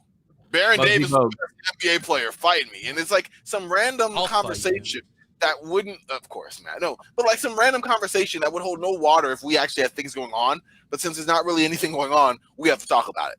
I mean, Captain America, the whole conversation literally came out of nowhere. It was just trending. And then, that people go, well, it shouldn't be trending because it sucks. And then people go back. Like, we already know what movies, as again, Kyle reference, we already know what movies in the MCU suck. This has been discussed ad nauseum just in general. So the fact that now we're going to turn it over for no apparent reason other than the fact that we're bored and let's talk about some hot takes is just a sign of the times, Everyone at home. Careful, Corbin. You said in general, generals, sergeants, corporals can't use that language anymore. I'm water now, man. Yeah. Oh, my hairline. Have the Avengers assembled here? Are we ready to talk about? Are we ready to? I think we're ready. We've got our resident Captain America back with us, so we're fucking ready to go. Let's talk about the fucking elephant in the room that we got asked to wait. So we've been stalling for time. Let's talk about that fucking Snyder cut. It doesn't even really fucking matter anymore. Yeah, it matters. You're just salty. Yep. I am not salty. All right. I think I got your back, Matt. I got your back. Podcast where Matt was a demand the Snyder cut person. I never demanded the Snyder cut. We need to look back, dude. Never have I demanded the Snyder cut because I think the Snyder cut is the biggest piece of shit and the dumbest fucking thing in the world. But you also said it would never come out. Yeah. Huh? You're right. I did. I did say it would never come out. That was a pre-corona statement before people were trying to money grab and stuff. So I will forgive him on that one if he did say it. I think we're gonna be similar ideas here, Matt. Look, I'll start it off. I don't give a shit. I think the Snyder cut is the dumbest fucking thing in the world, and it is the biggest money grab because let's just call the first Justice League a mulligan. It's a fucking mulligan movie, and now Warner Brothers is like, damn, we fucked up with that. Let's give it another shot, and let's really push this Snyder cut. Is it even a Snyder cut when first they come out and say, okay, Scott Snyder filmed over half the movie before he left due to family emergency, due to his daughter's suicide, which is a terrible thing. But give a pause. You said he filmed. Give a pause for that. He filmed over half the movie. And then left because he has that family issue. Joss Whedon comes in, and people say Joss Whedon, all he did was film the reshoots that Warner Brothers asked for. Yep. And then they cut the movie. And it was horrible. And okay. So why are you pandering for a Snyder cut when the majority of what Snyder filmed is already in this first Justice League movie? Let me change this. Hold on. Let me change this. Would you want to see? If this were changed and this were the Rian Johnson version of Star Wars and J.J. Abrams was Snyder and fucking Zach Whedon was Rian Johnson, would you be feeling this way? Yes, because you would. Editing is not going to change editing is not going to change an actor's performance.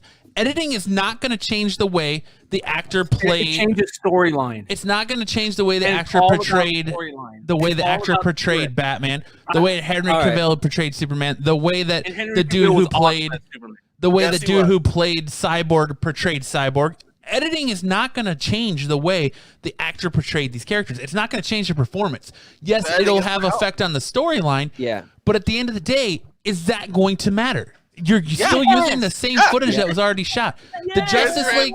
Yes, it will. The Justice League movie you got. The Justice League movie you got is already what Scott Snyder filmed. It's what he shot. It's what he filmed. Zack Snyder. Zack. Sorry. Yes. Wow, thank you, Kyle. Zack Snyder. I love Scott Snyder. Olyphant. But he already made it. It's not going to change what Zack Snyder already filmed. All right, it doesn't change it. I don't want to see this like Matt. I agree with Brian and that I think editing can dramatically change a story. But when I look at the director Zack Snyder's a style guy. He's Scott Snyder. Scott, Zach, Tim, who the fuck cares right now? Yeah. He's a style guy. And so that seems to be, editing isn't going to change what that director's strengths are. And the style of that movie isn't what was wrong with it. It was the storytelling. I don't think Snyder had any kind of storytelling chops that are going to help this. I just don't see him. When you look at like Sucker Punch, Watchmen and stuff like that, he was so true to the book. But when you look at like Sucker Punch and some of these the films that he did, he's a style guy. And the style for that movie wasn't what was my issue with that movie. It was the storytelling. And so I don't think that the plot lines that would be required and the conflicts that need to be inserted into that movie to make it work are going to be there when you release a Snyder cut. However, the only reason I would be interested in it is from a film point of view, is to see as an experiment to look at an unsuccessful movie from two, or not, I won't say unsuccessful, because that's not Grizzle Geek facts, but a critically panned movie from two different cuts. But then I come to, is it even a? I think we need to let them have their turn, Matt. Yeah, okay. We got. Don't tell me how to handle my own show, goddammit. I know. As I realize that, I'm like, he's too much Patron in to balance this out.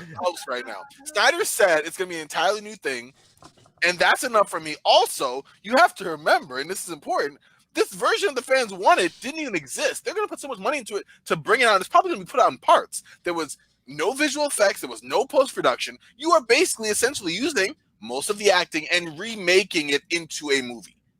That's kind of what you're doing.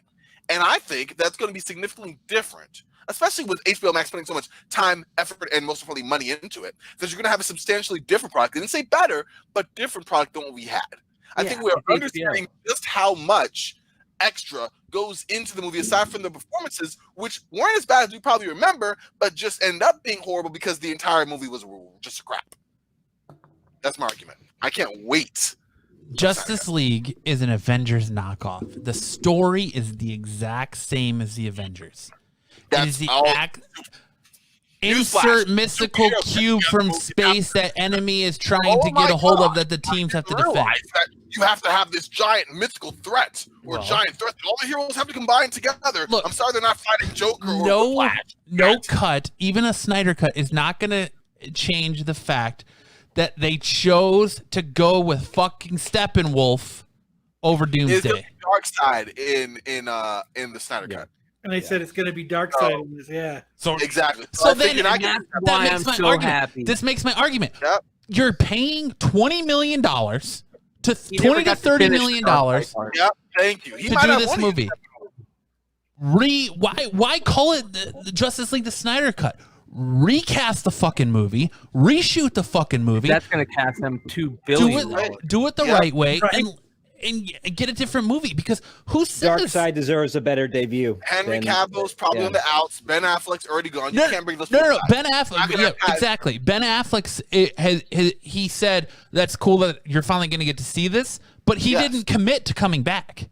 Exactly. You're not. That's why you can't recast. You're not going to recast those roles. For one, you're not doing a totally different movie when you have one that is already there. You can just add and make better, spruce up a little bit.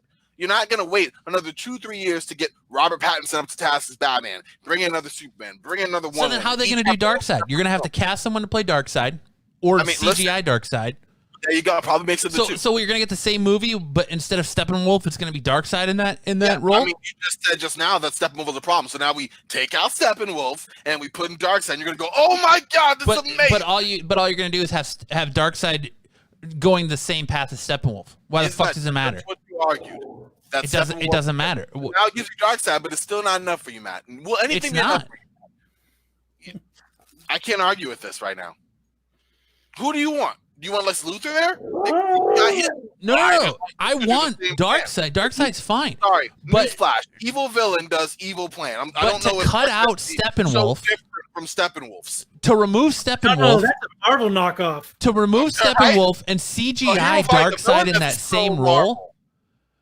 to remove Steppenwolf and CGI's Darkseid in that same role with the same motives is same stupid. motivation, same. It's dumb. It is dumb. Take over the world, destroy said world. I don't know what other motivations you want a villain to come up with. Look, at the end of the day, this movie's 3 years old. It was fucking done. What's shot is shot. Leave it alone.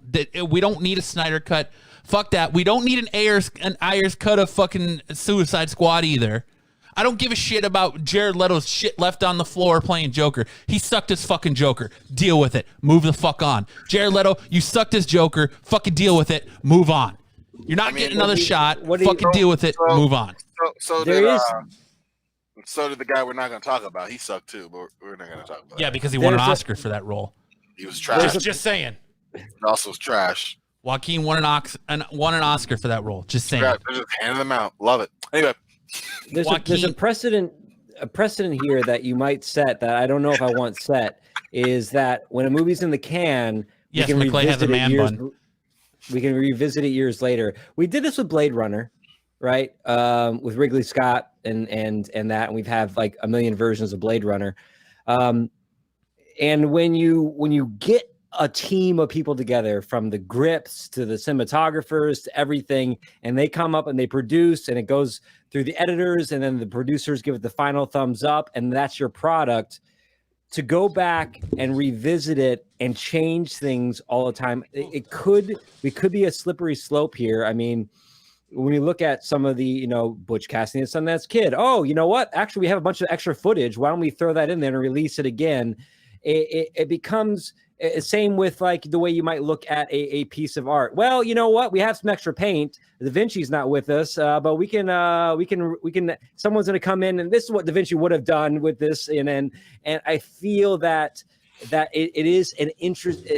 I don't know if it's a bad slope, but I don't know. I don't know when you put something in the can and you say this is this is the art, this is the product. Art is so fucking lame to say, but maybe you understand what I'm saying, and I think that might be a weird slippery slope that we step into if we start revisiting all these movies. Then all of a sudden we're going back to the Future. Hey, remember that guy who shot all of Michael J. Fox's roles before Michael J. Fox was replaced? Well, here's the what was that guy's name? Here's the blank cut of that, where it's Back to the Future with this. And so if this is successful, tremendously successful, you will see that probably repeated with movies that are cemented and classic that you love. And so there's another byproduct of this argument as well, as opposed to just seeing that Snyder Cut. I think it's way cooler than getting, hey, this version's got 4 extra minutes of unedited fucking stuff in it. Like, we're getting a different chunks of a different movie. Like, I think we should get more stuff like this. This is what we originally were going to give you guys, but this is what we ended up. You saw this in the movies, but this is what we were originally going to give you. It's kind of a cool concept. Yeah, I mean, I get what you both are saying. I do think it's cool. If something turns out wrong and you have, if you're CGI and in that person for the same role. If you have the footage, you can make it different. You think it can be successful? Why not? I see what you're saying, Travis. It was also another slippery slope where we're bringing back deceased characters and CGIing them for roles and like that. All this stuff that could be new or groundbreaking also go in a negative direction. But I'm with Kyle in the sense that if you have it and you can put it out and you put out a movie and it's done, you go, but wait, we have all this extra footage that we can make better. Okay, you were I'm sorry. What if I put 25 minutes going, oh, Kyle, so eloquent. Oh, Kyle, so eloquent. I love Kyle. I agree with Kyle in one I love thing, Kyle. And now you want the choking. I love Kyle. What if I put my argument in terms of resources? When we look at HBO and the money they're putting into this to make the Snyder Cut happen, that's money that they could possibly get back if this is successful. But one of the things we talk about in this community is the idea of we want new stuff. We want new stories told. We want new creators to be brought into the fold. And that's capital that we're dealing with to revisit a story that's already been told. And that's a lot of capital that's being put into that to be revisit a story that's told. And if this is successful, the money that studios have that they could be using, unfortunately they're not right now, so maybe you're right, maybe it doesn't make a difference, to invest in new storytellers and new visions is going to be put back to bring to life different versions of other stories. I mean, I think it's just a genius way for HBO Max to say, "Hey, come subscribe to us." No, on the HBO Max standpoint, you're absolutely 100% right, Kyle. It's fucking genius. But you're 100% right, Kyle. on the standards of there you go, Matt. Take that. on the standards, Corbin, the fact of the matter is, if they filmed a Batman movie where he was just in the bathroom taking a shit for 45 minutes, you would think it's the best Batman movie ever. All right. Kyle said it was. You would agree, okay? So what do you think? No, Kyle's a fucking smart man. All right. You'd be like, Corbin, you suck. And Kyle would say, actually, I think it's cool. I love you too, Corbin. Right. But Kyle's a fucking smart man. But I think when it comes to Batman or it comes to most DC products, you have these blinders on. What are you people gonna do when the Snyder Cut comes out and it's fucking trash? What are you gonna do? What are you gonna do when the Snyder comes out and it's fucking trash? We're gonna sit here and go, "We knew it was garbage from the beginning. That's why they didn't do it in the first place." Yeah, exactly. It's exactly what's gonna happen. You're gonna be like, "Oh, that was a fucking trash from the first. We didn't need a Snyder point, Cut." Kyle. Great point, Kyle. Yeah, Fantastic point, Kyle. Kyle's been saying this for like years. I was all on his side the entire time. So stupid, the rest of you. No, honestly, if it does suck, we're gonna eat crow and say, okay, it sucks. My bad. And those who are right are gonna be like, listen, we said all along. And those who are wrong are gonna be like, well, dang. But what if it is good? I can't wait to see Matt go, well, you know what? It won't be because, like Travis pointed out earlier, Travis pointed out earlier, Zack Snyder is all style and no substance. What's the best films he's done? The best films he's done: Watchmen, fucking. He did a zombie movie. Was it Night of the Living Dead or Day of the Living or Dawn of the Dead? Yeah. So you're saying all that means he can't. His superhero movies, dude. Man of Steel sucked. Batman vs Superman sucked harder. Man of Steel was great. Yeah. So he's done a lot of worse movies. Then I didn't like Man of Steel because you're getting a dark, brooding Superman. That's not Superman. Brian, we Go ahead. Brian, I was going to ask you. We were waiting to dig into this entree, so I'm curious of what your thoughts were on the Snyder Cut. I like the entree. I'm fucking excited. I can't wait for it. I was looking forward to a Snyder Justice League. That's what I was looking forward to. I wanted to see fucking Darkseid. I wanted to see Dark. You could tell, and here's another thing. You could tell the movie was fucking chopped up shittily. Like, it was fucking edited so bad. I get the acting. The acting wasn't great on some things, but fucking Wonder Woman is great. Fucking I like a Ben Affleck Batman. He's not as good as Christian Bale, but I like a Ben Affleck Batman. I think he's better than Christian Bale. Henry Cavill is a great Superman, and you can tell they fucking edited out so much badass Superman shit. You didn't get to see any of the evil Superman shit. You didn't get to see any cool, crazy, dark Superman fighting everybody else. I wanted to see more of that shit. And you could tell it was, and a matter of fact, Henry Cavill said it was filmed. Henry Cavill said they filmed it. So hopefully we'll see that stuff. That's what the fans wanted to see. You remember how crazy Spec was when they were talking about the Snyder, the movie at first? And like they were specking on the black suit Superman like crazy because the rumors were out that you were going to see a badass, like the first half of the movie was them against Superman. And the second half of the movie was Superman helping them fight the threat. Fucking genius. I'm with it. If this movie came out 2 years ago, the Snyder come out 2 years ago, a year after Justice League was in theaters, I'd be all for it. But the fact of the matter is, we are 3 years removed from this fucking movie. You're right. 4 years removed from it. 4 years removed from it by the time it comes to HBO Max. All right. If they had went and made this movie right after, I would have said, you know what, Kyle, let's go see it right. Goddamn, I would have been like, you know what, Kyle, let's go see it. The fact of the matter, it's been 3 years because reshoots take time, and you know what? I don't got the time for that. I'm not going to be talking about this. No, reshoots don't take time. Oh no, we're going to be talking about this in 3 years. Oh, of course, I'm being very sarcastic. We've been talking about this. We've talked about this so many times. You have a 3 hour long podcast. Of course, you're gonna be talking. I'm just saying, like, people have put billboards up in San Diego. They've campaigned for this. It went from Scott Snyder God damn it. Zack Snyder filmed half of this fucking movie to now he's saying, oh no, I only shot a couple of scenes and left with the hard drive. So it all needs to be reshot. You don't know if he's going to be able to get Ben Affleck back. I filmed 4.5 minutes and I fucking took my Mac and left. Ben Affleck was like, that's cool that it's going to come out. People should see it. But he's not committing to coming back to playing Batman again. But you don't need him to commit to come back. He's got to commit to come do reshoots. If you're going to do reshoots and film different scenes, he's got to come back. How are you going to do that without him? If you turn off the volume of this podcast and you look just at Matt, it looks like he's singing like a stick song. Like he's like, come sail away, come sail away with me. Fucking right. Karaoke. I love the passion. All I'm saying is, all right. So we fuck know the Snyder that cut.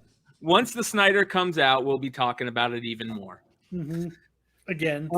And I'm gonna wait for Corbin to sit here and say Sony and Spider-Man before it. I'm gonna sit here with a fucking party hat on. I'm gonna sit with a goddamn party hat on and a fucking blower and the fucking like rocket things or pop things to celebrate the minute fucking Corbin has to sit there and go, fucking Snyder cut sucked, you know. No, it was trash. Well, what's gonna happen if it's forward. great? What are you gonna do then? That's gonna be well, I mean, listen, you know what? I have a better chance of winning the lottery than that movie fucking being good. Technically, you can win it tomorrow. Yep. Fucking it's gonna be good. Zack Snyder's track record. I have a better chance of winning the fucking lottery than that movie being doing a 180 and being fantastic. You totally forget Watchmen does not exist. Watchmen was a great movie. I give you that. There you go. So there is a chance they can give another great movie. There's a chance because they're already giving out one great movie. But Sucker Punch sucked ass. Batman v Superman sucked ass. Man of Steel sucked ass. But the fact that he's given one has potential to give another. You just acting like he hasn't done a good movie ever. Have you guys talked about your pick? Have you guys had any good pickups this week? I get you changed the subject. I have. Ooh, that's nice. Ooh, look at that. Beautiful. You should have flooded in the chat like I've seen Matt's all week. Ooh, yeah. That looks solid. I like that. Put it up a little closer. That's a nice PC pickup right there, gentlemen. Ooh, that is beauty. Yeah. I got a couple nice books this week. Yeah. We know Kyle be getting them, and this guy with his. So did I. Picked up First Carnage. Oh, here we go. Right. Amazing Spider-Man $2.99. Oh my goodness. And Amazing Spider-Man $2.52. First black suit in continuity. What's up, Mo? Newsstand. And look who's got a bunch of graded books. And who's got a bunch of graded fucking right. I was talking to Matt about this. I said, look at this guy. We knew it was going to happen, Kyle. We just had to wait till the time. And you know what? A couple episodes ago, we had this discussion about the first black suit. All right. And it says on the back of this graded book from CGC, so I guess it's fucking Bible here, ties in with Marvel Team Up 141 for first appearance of the black costume.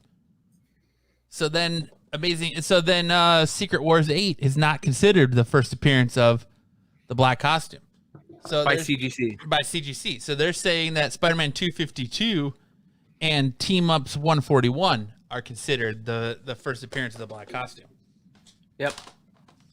For when it came out. That's for sure. Yeah. Yes, I'm an eBay horror right now. Connoisseur. Fuck grading comic books. What the fuck was I thinking? I'm going to have to get a couple clips of old episodes.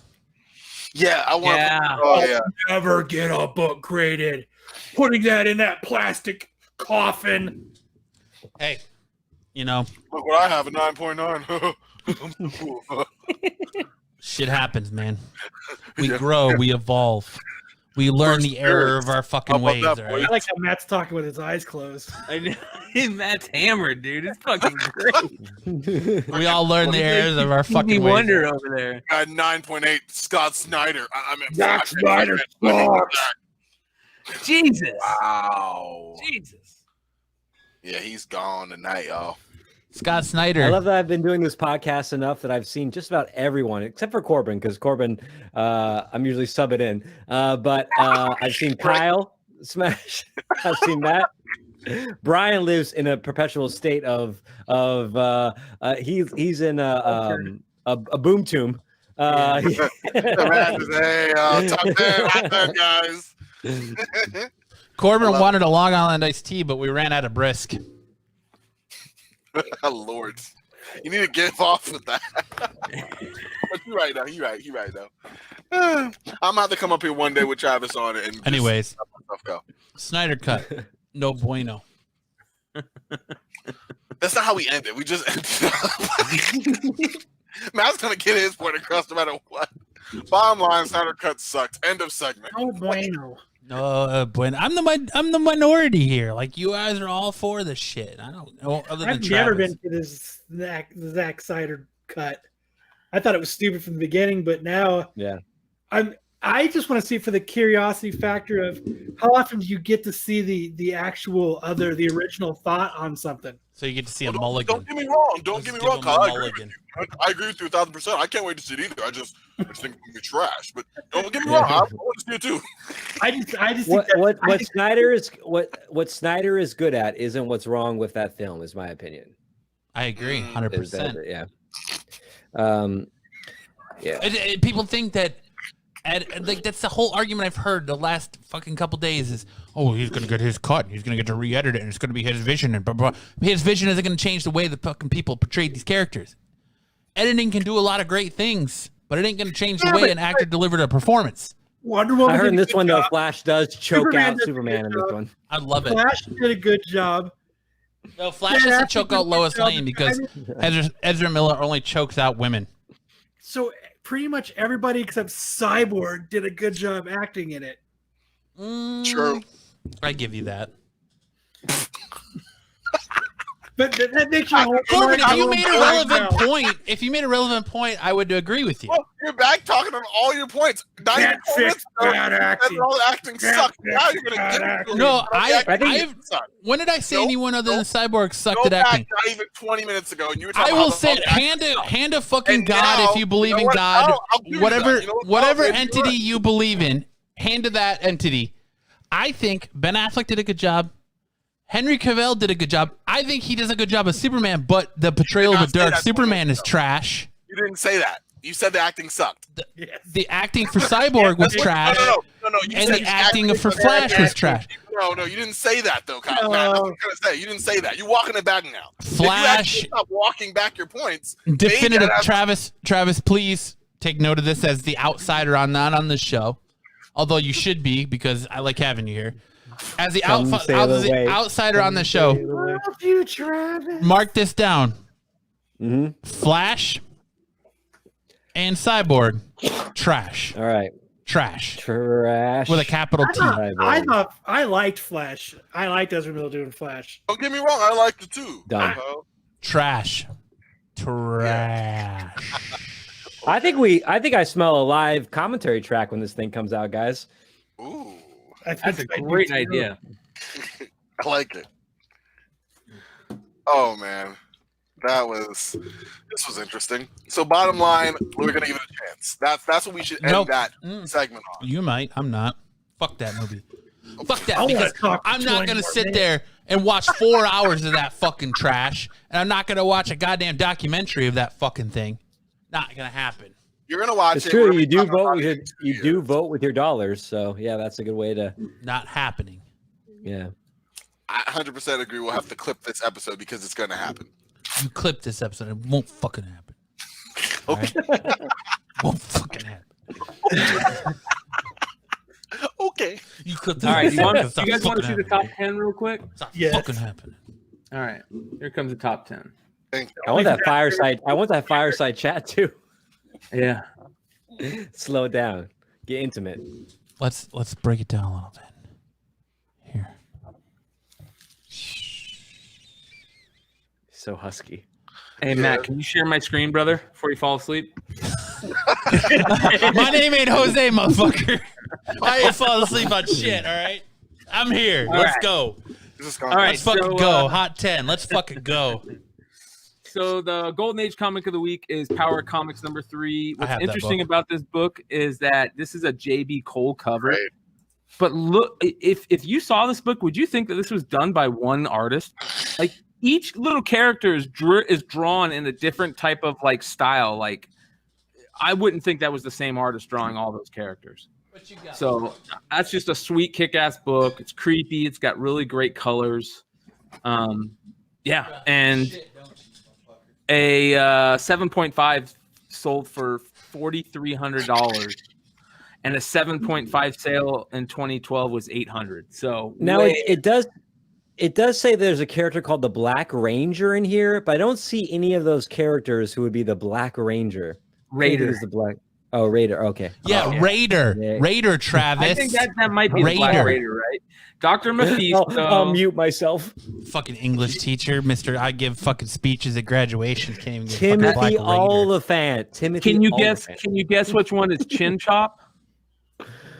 On to the Top next left. one. Star Wars Adventures Clone Wars Batter Tales #1, the 1 in 10 variant. This is interesting because That this just book came out this week, didn't it? Yeah. Yeah, I was gonna say, yeah. This came out Wednesday. Yep, and this has the first appearance of Clone Commander McWolfie, something like that. Anyways, the Clone Commander partner of the other Clone Commander in Clone Wars that died or whatever. His first appearance is in this, so everybody's wanting, thinking that it could be a big deal with Mandalorian because that character is primed for Mandalorian. So I do love the McWolfie. Like, yeah, this shit's getting intense. Bring in McWolfie. Number 10, Ultimate Fallout. Number 4, the regular print. This book is just continuing to climb. We have the Edge of Spider-Verse 2 stuff coming, so everybody's going crazy over Miles. This book is just crazy how it just keeps going up. Last week it was around 550. And let's see here, 9.8 last week was around 550, and this week it's around 600. So yeah, it's nuts. This book has just really shot up. So do you guys like that cover though? Do you like that cover? No, I think it's terrible. Yeah. No, if Sony just put them in the movies and built a rogues gallery around him. You motherfucker! I am done. I am done with you, Kyle. No longer do I agree with anything you say. 100%. I like how Corbin's impression of Matt and Kyle's impression of Matt are different ends of the spectrum. Corbin, give me your impression. I'm just saying 100% that. You went higher on that one. First of all, I don't fucking sound like that, all right? I agree. I mean, no, you don't. It's more like a lower monotone depressed. Until you fired up, and then it's like, you know what? Fuck that, Scott. John Snyder. I'm drunk. I don't know. All right. Number 9. Last week. Superman. This was the honorable mention last week, and it's just because Stargirl, the TV show, is supposed to be really good. The trailer came out, I think. Episode 1 too. Episode 1 came out. So the bottom line is they need, this speaks to the younger crowd, and they're really trying to push the younger crowd, which they should. So spec for this book has gone up. It's a $70 book right now. So holy shitty cover too. Yeah, this is a 1 in 50 variant, and it's a really shitty cover. And I'm be surprised if very many shops have this book. Number 8. This is a fun one. I've got that book. Fuck yeah.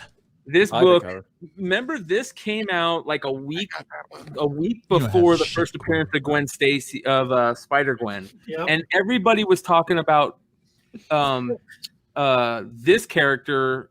What's Silking it up? Going to have more legs than Spider-Gwen, so everybody spec'd on this character, not Spider-Gwen. And then Spider-Gwen went crazy. Well, this character is still hanging on strong, and the rumors came out that they're going to do the Jackpot movie, somebody else, and Silk. So Madam Web. Was it Madam Web? Hey, Corbin, who's Jackpot? Sir. We didn't introduce Jackpot earlier? Oh, let me allow me you to forgot already. myself. Not playing. So JPOT. There you go. Another failed lag experiment gone wrong. Superpowers, yay! But I wanted the family. Boom, there you are, Jackpot. Yeah. Number Sorry, 7. Brian. I don't know if how much commentary we're allowed to do on the top 10. I'm bad. I'll sit quietly. No, you're good, brother. You're good. All right. You can do all the fucking commentary you want. Yeah. Right, Travis? Oh, there you go. You got Matt Silver. There we go. That's All right. Show. Number 7.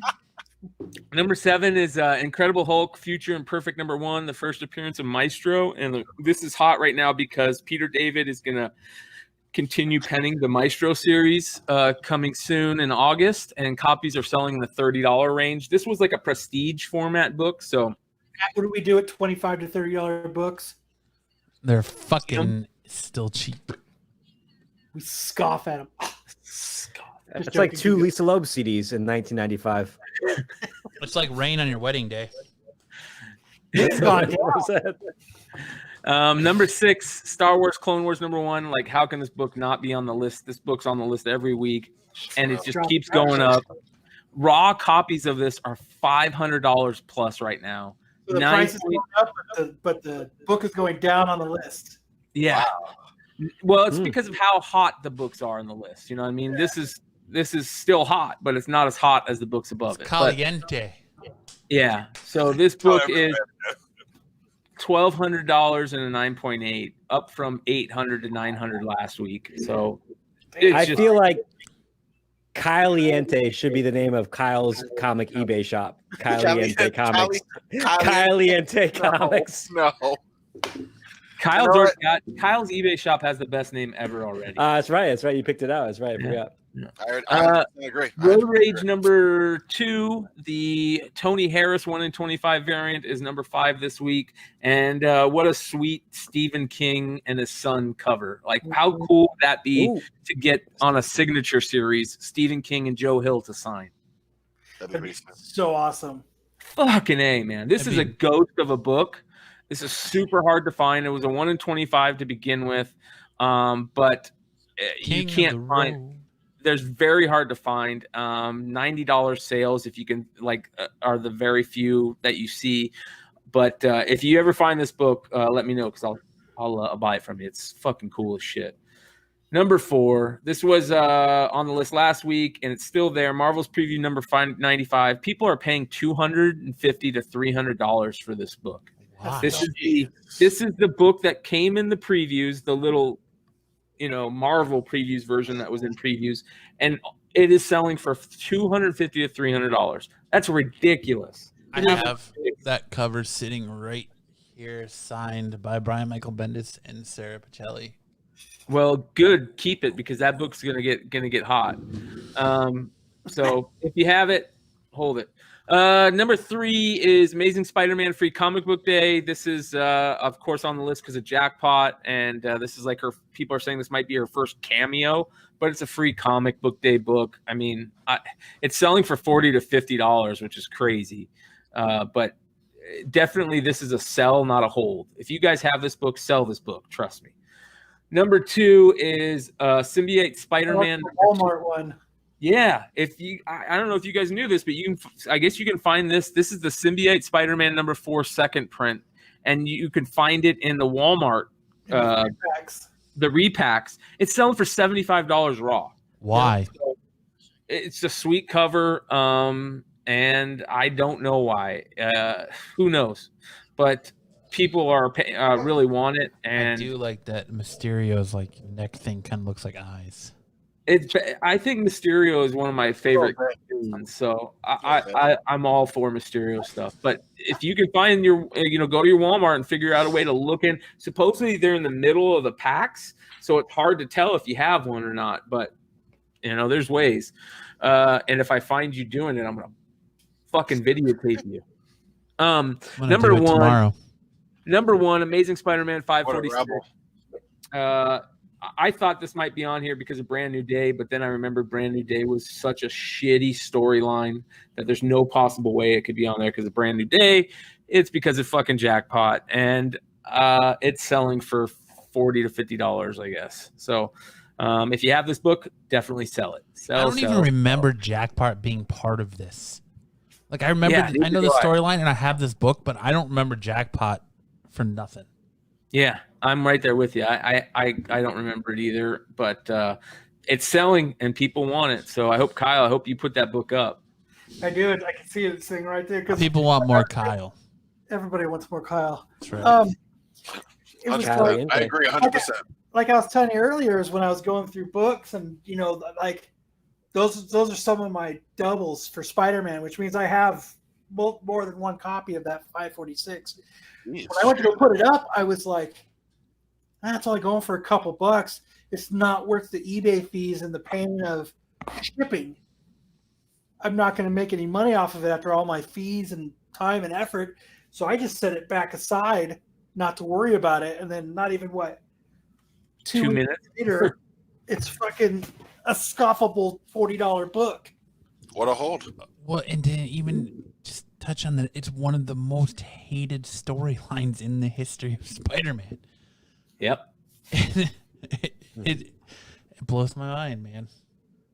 Well, that character. You're not buying it for the storyline, you're buying it for the first appearance. First appearance, Jackpot. Yeah, where that fucking character is going to go. Jesus Christ. Probably nowhere. Yeah. I don't understand why they would decide to. Well, maybe it's a good character and they have good plans with it. But if it was a good character, it would have been a good character to begin with. You would think. From its onset, yeah. I mean, I can see them trying to spice up a character and maybe, a fresh team or something brings new life to it. But in this case, nah.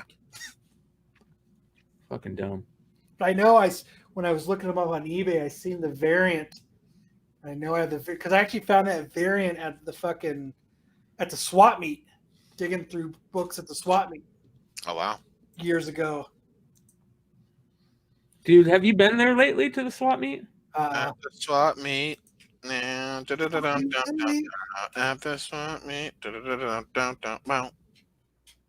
Talking about the swap meet, yeah. Oh. There you go. It wasn't like I was going, but there really wasn't any collectibles there anymore. Comics and shit. What are you I was getting down to your song, dude. That's fucking swap meet, yeah. Okay. Oh man. At the swap meet, yeah. When's the next time we're gonna see one of those swamp meets? There's no honey holes anymore. That's the shitty part. You'll never find another good honey hole in Arizona. Yeah, this shit's gone. It's a shame. I know where there's a honey hole in Arizona. Really? Not your Phoenix Comics, shop. we have issues. That's the honey hole in Arizona. Yes, it is. Yes, it is. I agree 100%. 100%. Totally. You got a fucking problem with Surprise Comics, bro? What? Good stuff. Brian doesn't like my comic shop. No, I'm just giving you shit. Oh man. You guys are funny. You shit, bro. I'm so tired. I can't even find my microphone anymore. It's in front of your face. I'm just giving Brian shit for giving me shit. What are you talking about? I don't fucking know anymore. Travis, how are you, buddy? I'm good, man. It's not as late for me. I'm glad that your appearance on our show could be brought to you by comicexposure.com. Yes, comicexposure.com, where you go for the opinions. Tune in for the opinions. The opinions, but not the facts. And love of the great Snyder Cut. Okay, just kidding. It's a good hot 10, Brian. Good job. Thanks, Fantastic sir. job. As always. We're going to see more and more Spider-Man on there, I think. I can't wait to talk I'm more and still more surprised that Madam Web's first appearance isn't on there. What do you mean? Madam Web's getting her fucking own movie. How is that book not on the hot 10? Maybe it just didn't make That the cut book's this jumping in. That book's like doubling, tripling in price. How is that not on there? Because it's not. It was hotter when the word came out. When the first news came out weeks ago. Was it weeks ago? Because I just recently heard about it. Yeah, weeks ago. Yeah, Probably like a because month I'm not ago. up on my shit, huh? Do not go to Matt for the current news. No, do not come to me for the current news. You know what we should talk about is the Sony and Spider-Man and Miles. No, we already talked The about that. MCU, how to fix We that? already talked about it. Hey, Travis, do you want a permanent spot on our show? Because I hear Corbin's going to go join Couch Crunchers full time. What the Just crunching couches? He's going to go crunch some couches. Corbin, you crunching couches? No, Matt's just trying to get me off the show because he disagrees with me calling him out as a No, big... I love you, Corbin. Just Oh, I love you too. No, that's not.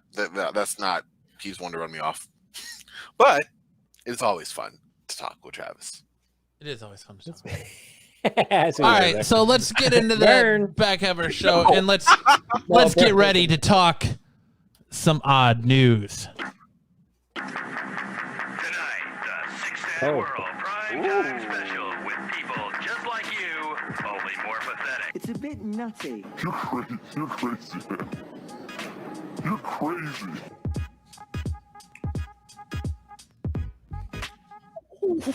Yeah, you like that, huh? Okay, You like that, huh? I did. Let's talk was fire. some odd news. Man wearing watermelon on his head arrested in Louisiana for robbery. Dude, that's awesome. I'm putting on a mask. I'm gonna hollow out a goddamn watermelon, and I'm gonna fucking rob. I mean, you get an A for originality. Hey, Kyle, hold up that watermelon glass you got there in support. Don't you? Aren't you sporting? I support watermelon mask. Are you supporting your brothers in the watermelon mask? Is that what that is? What? Yeah. I don't always drink. When I do, I drink out of a watermelon glass. Fucking A, right? A+ for watermelon mask. In an age where everyone's wearing a mask, fucking hollow out a watermelon and rock that shit to rob a store. Do you think he cut it and put it on his head like a helmet, or did he pull all the way down and make eye holes in the top of the watermelon? No, he pulled it all the way down and made eye holes.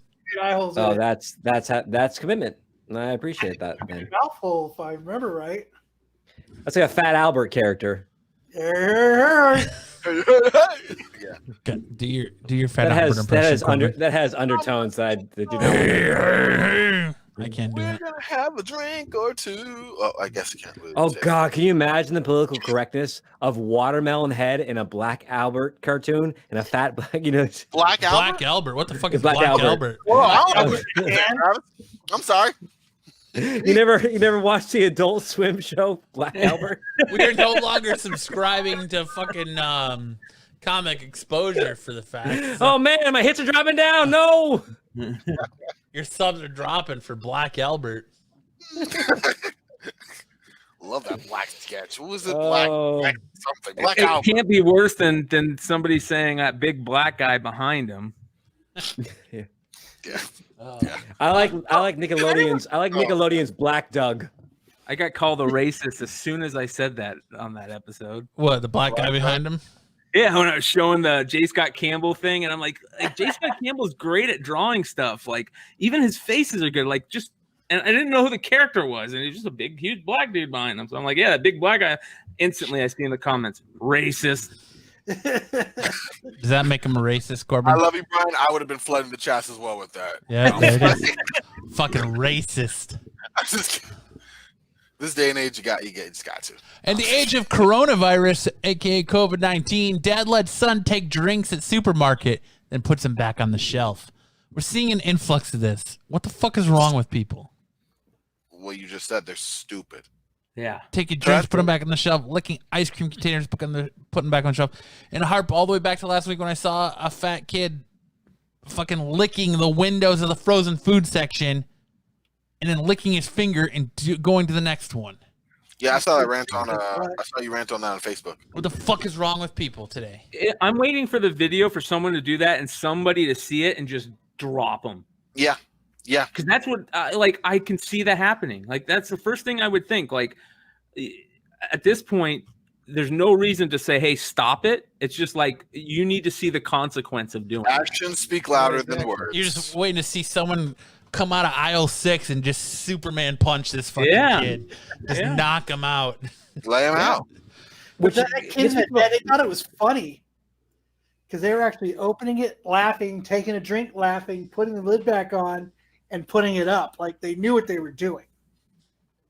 That dovetails into my pet peeve about just the frozen food section in general. It's the yogurt section. Here's the thing. There's too many choices of yogurt, and I'm always stuck behind when I was in the States. One of the things I hate about it was you're always stuck behind like someone who's like, what do I want? Do I want strawberry mango strawberry? Do I want this? And you're like, I want to reach in there. I want to pick my favorite flavor of yogurts because I know my taste. And you're sitting there looking at it like it's like, okay. And they'll spend like 5 minutes looking at there. And you don't want to do the rude thing where you cut in front of them and like open the door. But sometimes you got to. There's a little kid licking yogurt caps in there. That's taking it to another level.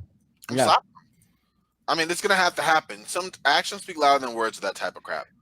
And know your yogurt preferences before you go to the store is all I'm saying. Mm-hmm. I think if I saw a little kid pulling open yogurt because they have the fucking like cover on them. Tin seal. If I saw a kid pulling open the tin seal of yogurt, licking it, and putting it back, I think at that point I would slap him. I would hit a child. Because Matt's not above it. That's ridiculous. That's ridiculous. If Yeah, you're that's a such good a question. shitty How old parent, was the- if you're such a how old shitty was the parent kid that you're have gonna let food? your fucking kid lick yogurt, Dude, what the all fuck's I the know matter is if fucking someone fucking smacked Mike in the store, I'd fucking I put you in know. the middle next Exactly. I fucking- couldn't hit a kid. I couldn't. I hit a wouldn't kid. hit a child. I'm just saying. I'm talking a big game. It would be but I'm- on, dude. It would. Oh my god, it would be on. I wouldn't even have flinched. Yep. But I don't think you'd be a shitty enough parent to let your fucking kid do that. No. At what point You do would you hit your kid if he did that. Yeah, at what point are you a shitty enough parent where you're like, oh, go ahead, little Timmy. It's okay if your little fat ass licks that fucking yogurt. Nobody else is gonna buy that. It's okay. I don't think that's gonna happen.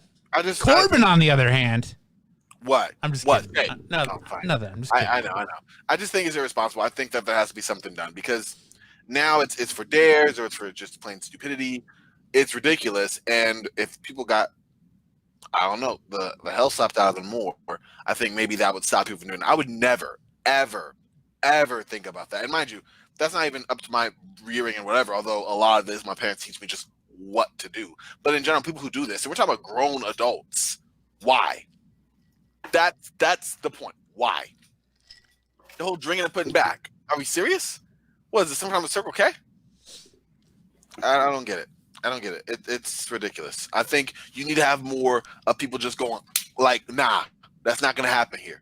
And then whatever else happens from that point happens. Oh, I'm going to file for assault. Okay. I'm going to file for whatever they get caught for when they get caught doing it. You know what I mean? Like there's actions, there's consequence, repercussions for all of it. And it's ridiculous that they're just able to do that. I'm not with it. Yes, there should be consequences for tampering with food in this day and age, in this coronavirus age that we live in. Definitely. Even more so now, but just in general as is. Yes. In other odd news, New Hampshire man told to turn down music, grabs sword and chases man. Are you gonna chase a man that tells you to turn down your music with a samurai sword, Kyle? Oh, occasionally. Occasionally. What are you gonna do with the samurai sword? New Hampshire man told to turn down his music, grabs samurai sword, and chases man. Are you gonna chase a man with a samurai sword if he tells you to turn down your fucking music? He's gonna turn down that fucking music. Depends how he says it. Turn down your music. I'm getting my fucking samurai sword. Fuck this shit. I mean, as long as the N-word's not used, I think we can. It depends. Am I listening to Johnny Cash's version of "Hurt"? Because that's like the best version of that song. And if I'm listening to it and someone tells me, you're listening to Cyndi Lauper. Turn what? You said turn what? Travis listens to Let's go to Cyndi war now. Lauper in a bathtub, in a bubble bath. It's too. Yeah, I like some Epsom salts and some All of a Cyndi sudden, Lauper. you can call me Corbin Katana up in this one. If any former musician can open up their own line of Epsom salts, I feel like Cyndi Lauper's Epsom salts would be a hit. It takes you through Time Girls just want to have Time baths. after time. I will sniff you, I'll be waiting. Yeah. Time after time. Epsom salt. Time. And you say, slow down. Okay, no more. Okay. My song. Oh, I will find the Epsom salt. I am fucking wasted. Yeah, we know. And that leads me to my next fucking story. NASA. Hold on. I Hold on. apologize to everybody that's ever listened to us when I have drank too much. You're not as annoying as me, bro. I wholeheartedly I apologize. fucking know. I fucking know that I'm annoying and like the scum of the fucking earth, and that's okay. If you watch and I drink, I apologize. But that's okay because I'm struggling. I'm underlying struggling with the fact that I'm gonna be 35 in 2 days.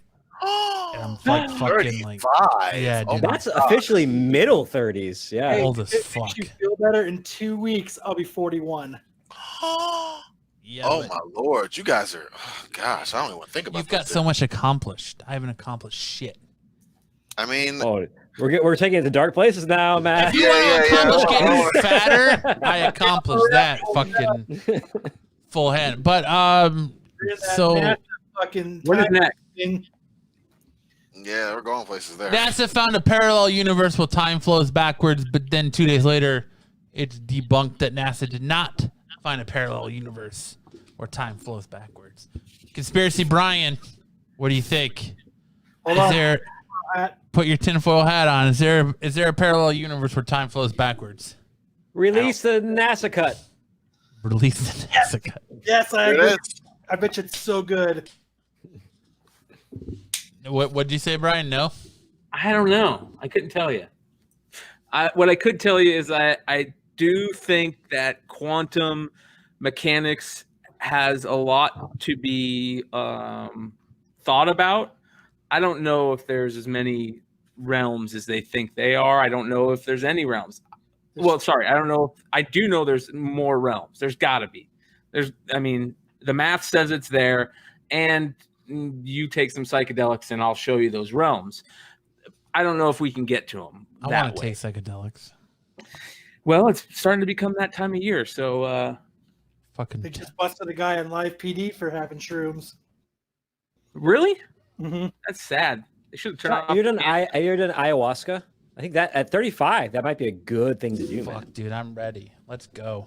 Yeah, just have that realization. I'm about ready to unlock my life and mind. existence. That's going through a. Why would you ever want to do ayahuasca? I could give I feel like you know what ayahuasca does? Ayahuasca makes you shit and fucking throw up all over yourself for 8 hours. I do that and be in anyway. the most intense bubble gut pain for 8 hours, and you might go on a trip while the guy's fucking going on a trip to the bathroom.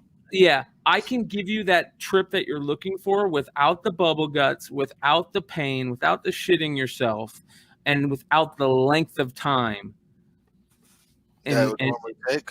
That it would normally take. It would. What I could give you would take 12 to 20 minutes. Listen, if I was You would gonna gain go way on, more than you could gain anything out of ayahuasca, because I'm giving you the exact chemical that is found in ayahuasca that makes ayahuasca do what it does. if I was gonna go on a spiritual vision or trip into psychedelics, I would trust no one other than Mr. Brian McClay to be my fucking Sherpa.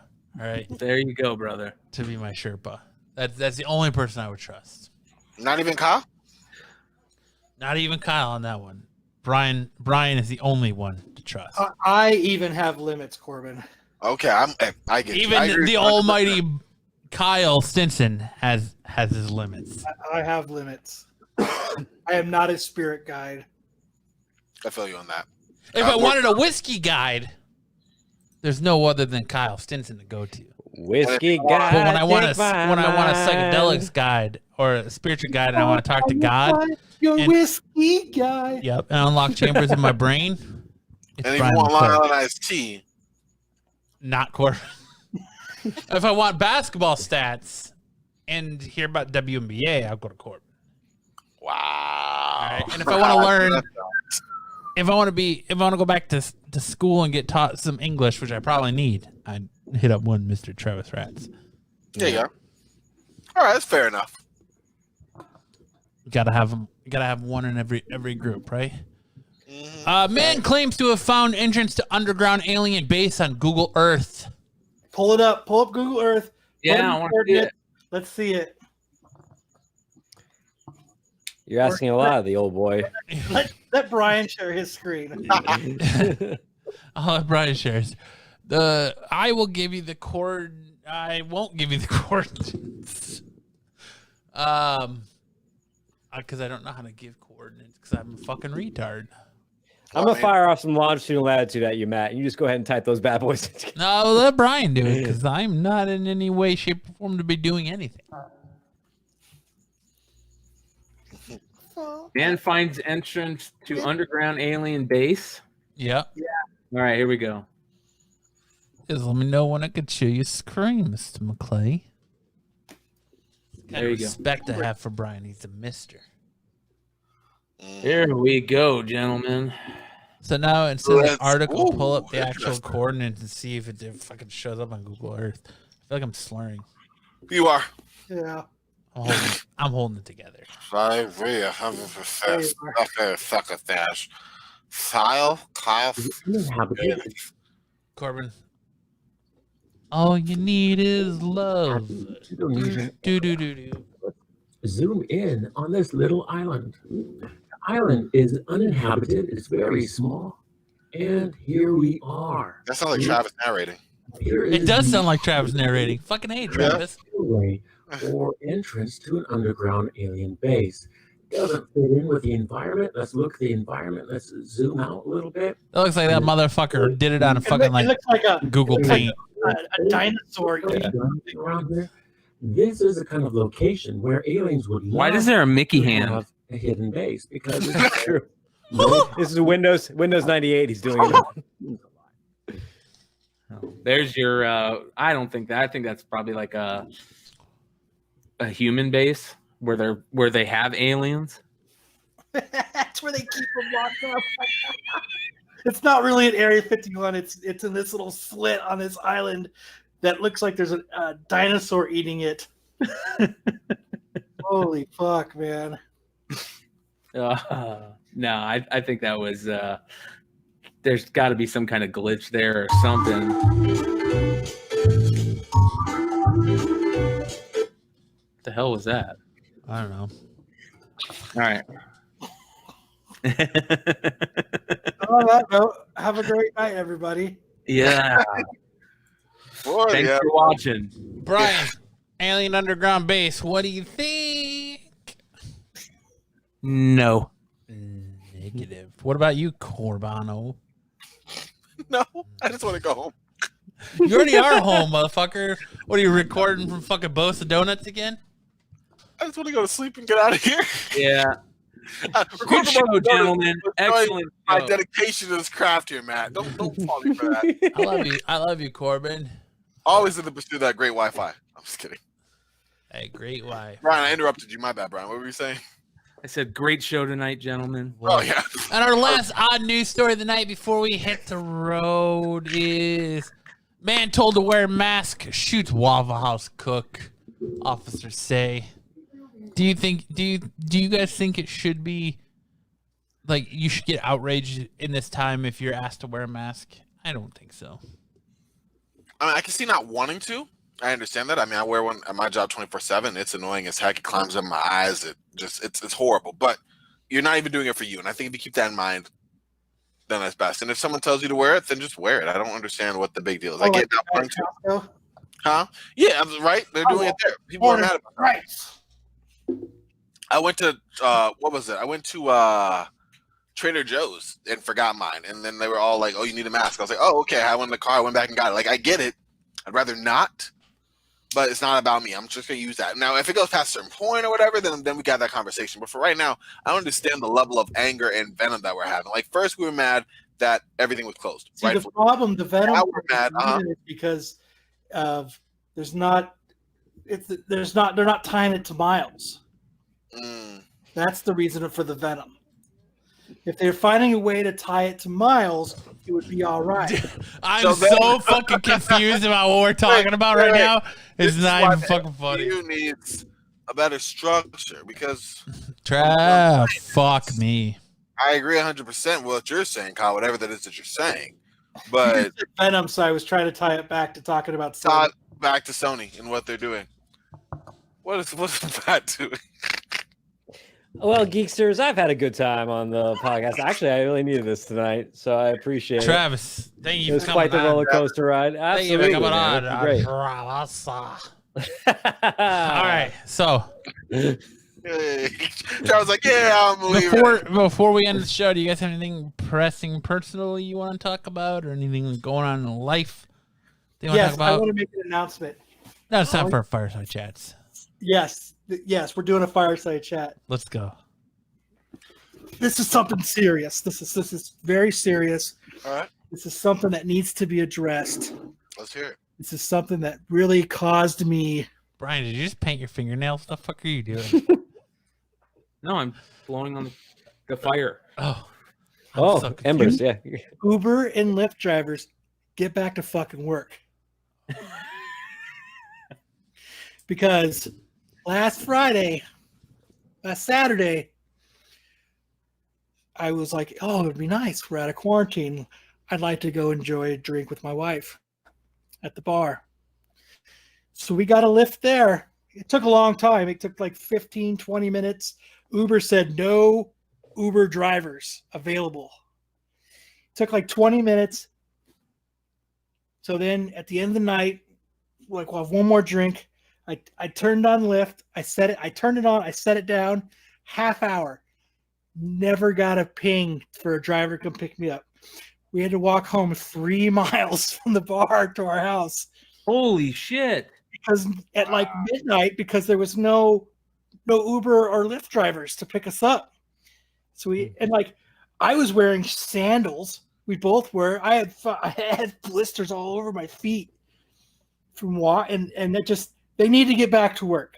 I get the $840 is awesome a week, but you know what? I need a fucking ride to the bar. Here's another thing I've heard people talking about going to the bar is that it just feels uncomfortable because everybody's like wearing masks and gloves, and it wasn't like that. The bar I went to, it was pretty much normal. It was just everybody. There was no real distancing. There, everybody was just kind of doing. You know what I mean? If it's normal at the bar, like unless it's busy, but for the most part, you don't usually sit next to someone you don't know anyway. You know what I mean? So like it was me and Nubia sitting there. Then there was a space, and then there was some other random person. But like you only sit directly next to somebody at the bars if it's busy, and that's where you wedge in. So for the most part, the only people that were together were people that were there with each other. If you didn't know the other person, there was, you know what I mean? There was distance, like normal. Do any of you notice like the culture shift that we've had over the last couple months? Like, if you walk into the fucking grocery store, like I don't wear a mask when I go to Walmart grocery shopping. Like, why? You go into Walmart and you get dirty fucking looks from all the people that are in masks because you're not wearing a mask. Yeah. Like I know people not anymore. Not anymore though. Like some parts of the world, like that's culturally acceptable to wear a mask. I know in Japan they like to wear masks. It's something we're doing, but it's not the way we do it here in the States. And now all of a sudden it's like flipped on its head, and now like you just get those dirty fucking looks from people. It's like, why the fuck are you judging me for not wearing a mask? Mm-hmm. I don't really pay attention. But that's my fireside chat. I'm just pleased. Don't judge me for wearing a mask. Don't judge me for wearing a mask. The mask rises. The mask rises. The coronavirus rises. Back in my day, I didn't have a mask. They'd say, okay, you got a nickel. I'd say, I got a quarter. They'd say, that's fine. What the fuck did you just say?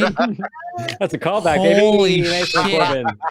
Thank you. What the fuck did he just say? A reference to what we were talking about earlier, Matt. It's a joke. Matt is gone. Yeah, he is.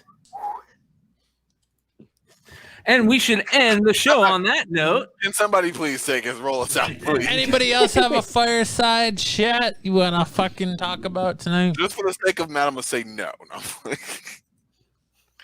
Not really. Bring back the Big Mac. If you don't have beef, fast food restaurants that thrive off burgers, do not push your chicken on me because I don't want your chicken. If I want your chicken, I will go to a chicken place. That's it. I'm going to Raising Cane's for sirloin steak. Shout out to the roommate, Kellen, who used to be on this fucking podcast, is bringing me chicken wings. He's a real G. He's a real hero. Okay. Chicken wings are the real hero. Okay. Everybody, I apologize. If I'm drunk and you bring me a chicken wings, I'll be your friend. That's fucking sing it, Travis. Sing it, bro. With fucking soul. With that soul power. You want to put the bass in it, Travis. Wow, this is something. Yeah, that's my fireside chat. If you're a restaurant that primarily serves beef products, don't push your chicken on me because that's not why I'm here. That's it. And Stu, I agree. I appreciate you, Corbin. I appreciate you too. I appreciate all of you. And I appreciate everyone that listens to this podcast. And I appreciate everyone that makes this so much fun every Friday night. 7:30 p.m. Mountain Time, right here in Phoenix, That's Arizona. not the same bottle you showed me this morning that you said you were going to be drinking. Oh, it definitely is. Hold it back up again. Is it exactly the same? No, you did some damage. Oh, I drink about half the bottle. Cow receipts. I've been making some margarita. It's been that and okay. That's what I saw was and this one. Which yeah, one's that one? I've been drinking both of them. I've been mixing a little margaritas. Little margarita action. I just want to say to Lance Kirby, who told me, "Oh, you should drink it. We'll get drunk in the chat." You son of a bitch! You sold out, you motherfucker. We made a game plan. The reason I wanted the passwords and stuff to be able to get in is because I was going to bring him in, and he was going to do a little birthday thing for you. He should have, that motherfucker, and he bailed out. And I sent him the code. He's like, "There's no natural disasters going on this time, so I'm totally going to be there." Yeah, fuck that motherfucker. I'm even going to go buy a webcam so that I could be on there. And as soon as I start sending him messages, and I look, and of course it's Lance Kirby, active 3 hours ago. Lance Kirby, you and I, sir, are no longer friends. You son of a bitch. Motherfucker. I'm gonna send my enforcer, Corbin, to go handle business. Enforcer Corbin, go handle business. Ow. No, I'm kidding. And you're fucking not my enforcer anymore. Enforcer Travis, go handle business. Yeah. That inspired heavy confidence there. My parting message to Lance Kirby is, you son of a bitch. You told me you were going to be on here. He's like, "Oh, get drunk. It's your fucking birthday. Get drunk. Buy a bottle of tequila. Get drunk. And I'll be there drinking with you." You son of a bitch. You didn't even fucking tune in, you motherfucker. You dirty motherfucker. You rat-ass motherfucker. You made a fucking plan. All right. To you recap, made a plan.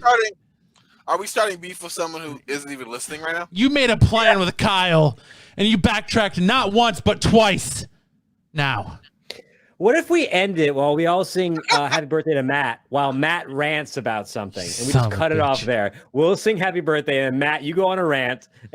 Nobody needs to sing to me. Rip the chorus. Nobody needs to sing to me. I'm 35. My life is fucking over. My life is fucking over at 35. All right.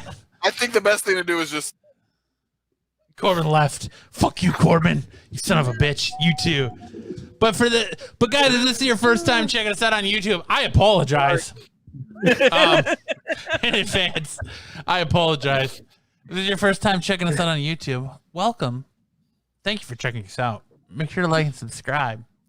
Leave us a comment below so I can pin it. It'll be fucking fantastic. If you're listening to this playback on Monday, I apologize for my actions because 1, I'm drunk. 2, Lance Kirby, you're still a rat bastard. And 3, bring Corbin back in. Make sure to leave us a review. I didn't need to leave. And it helps us a lot in our podcast standings. I meant to mute. Moving forward, we're going to change the way the show's done, and we're going to have segments in the show. So if you liked our odd news segment, well, guess what? We're going to do that more. We're going to have a fireside chat segment like we did tonight. And next week will be the return of What Would Fucking Kyle Do? Because we all need a little bit of Kyle Stinson wisdom in our fucking life. You know it. Because he's my Sherpa. Yep. Sir, that's Brian McClay. No, Brian McClay is my guide through psychedelics. You are my Sherpa for life advice, sir. Travis Rats is my Sherpa for knowledge. And we'll find a place for Corbin somewhere. Corbin is my Sherpa for sports. Okay, listen, I can't. Okay, sure. Show us the gun show, Corbin. I want to know who fucking blocked. There it is. You want to know what? Who the fuck blocked Solo Wookie? Who fucking blocked Solo Wookie? Who? That's what I want to know. Who blocked Solo Wookie? Who blocked the Solo Wookie? Who?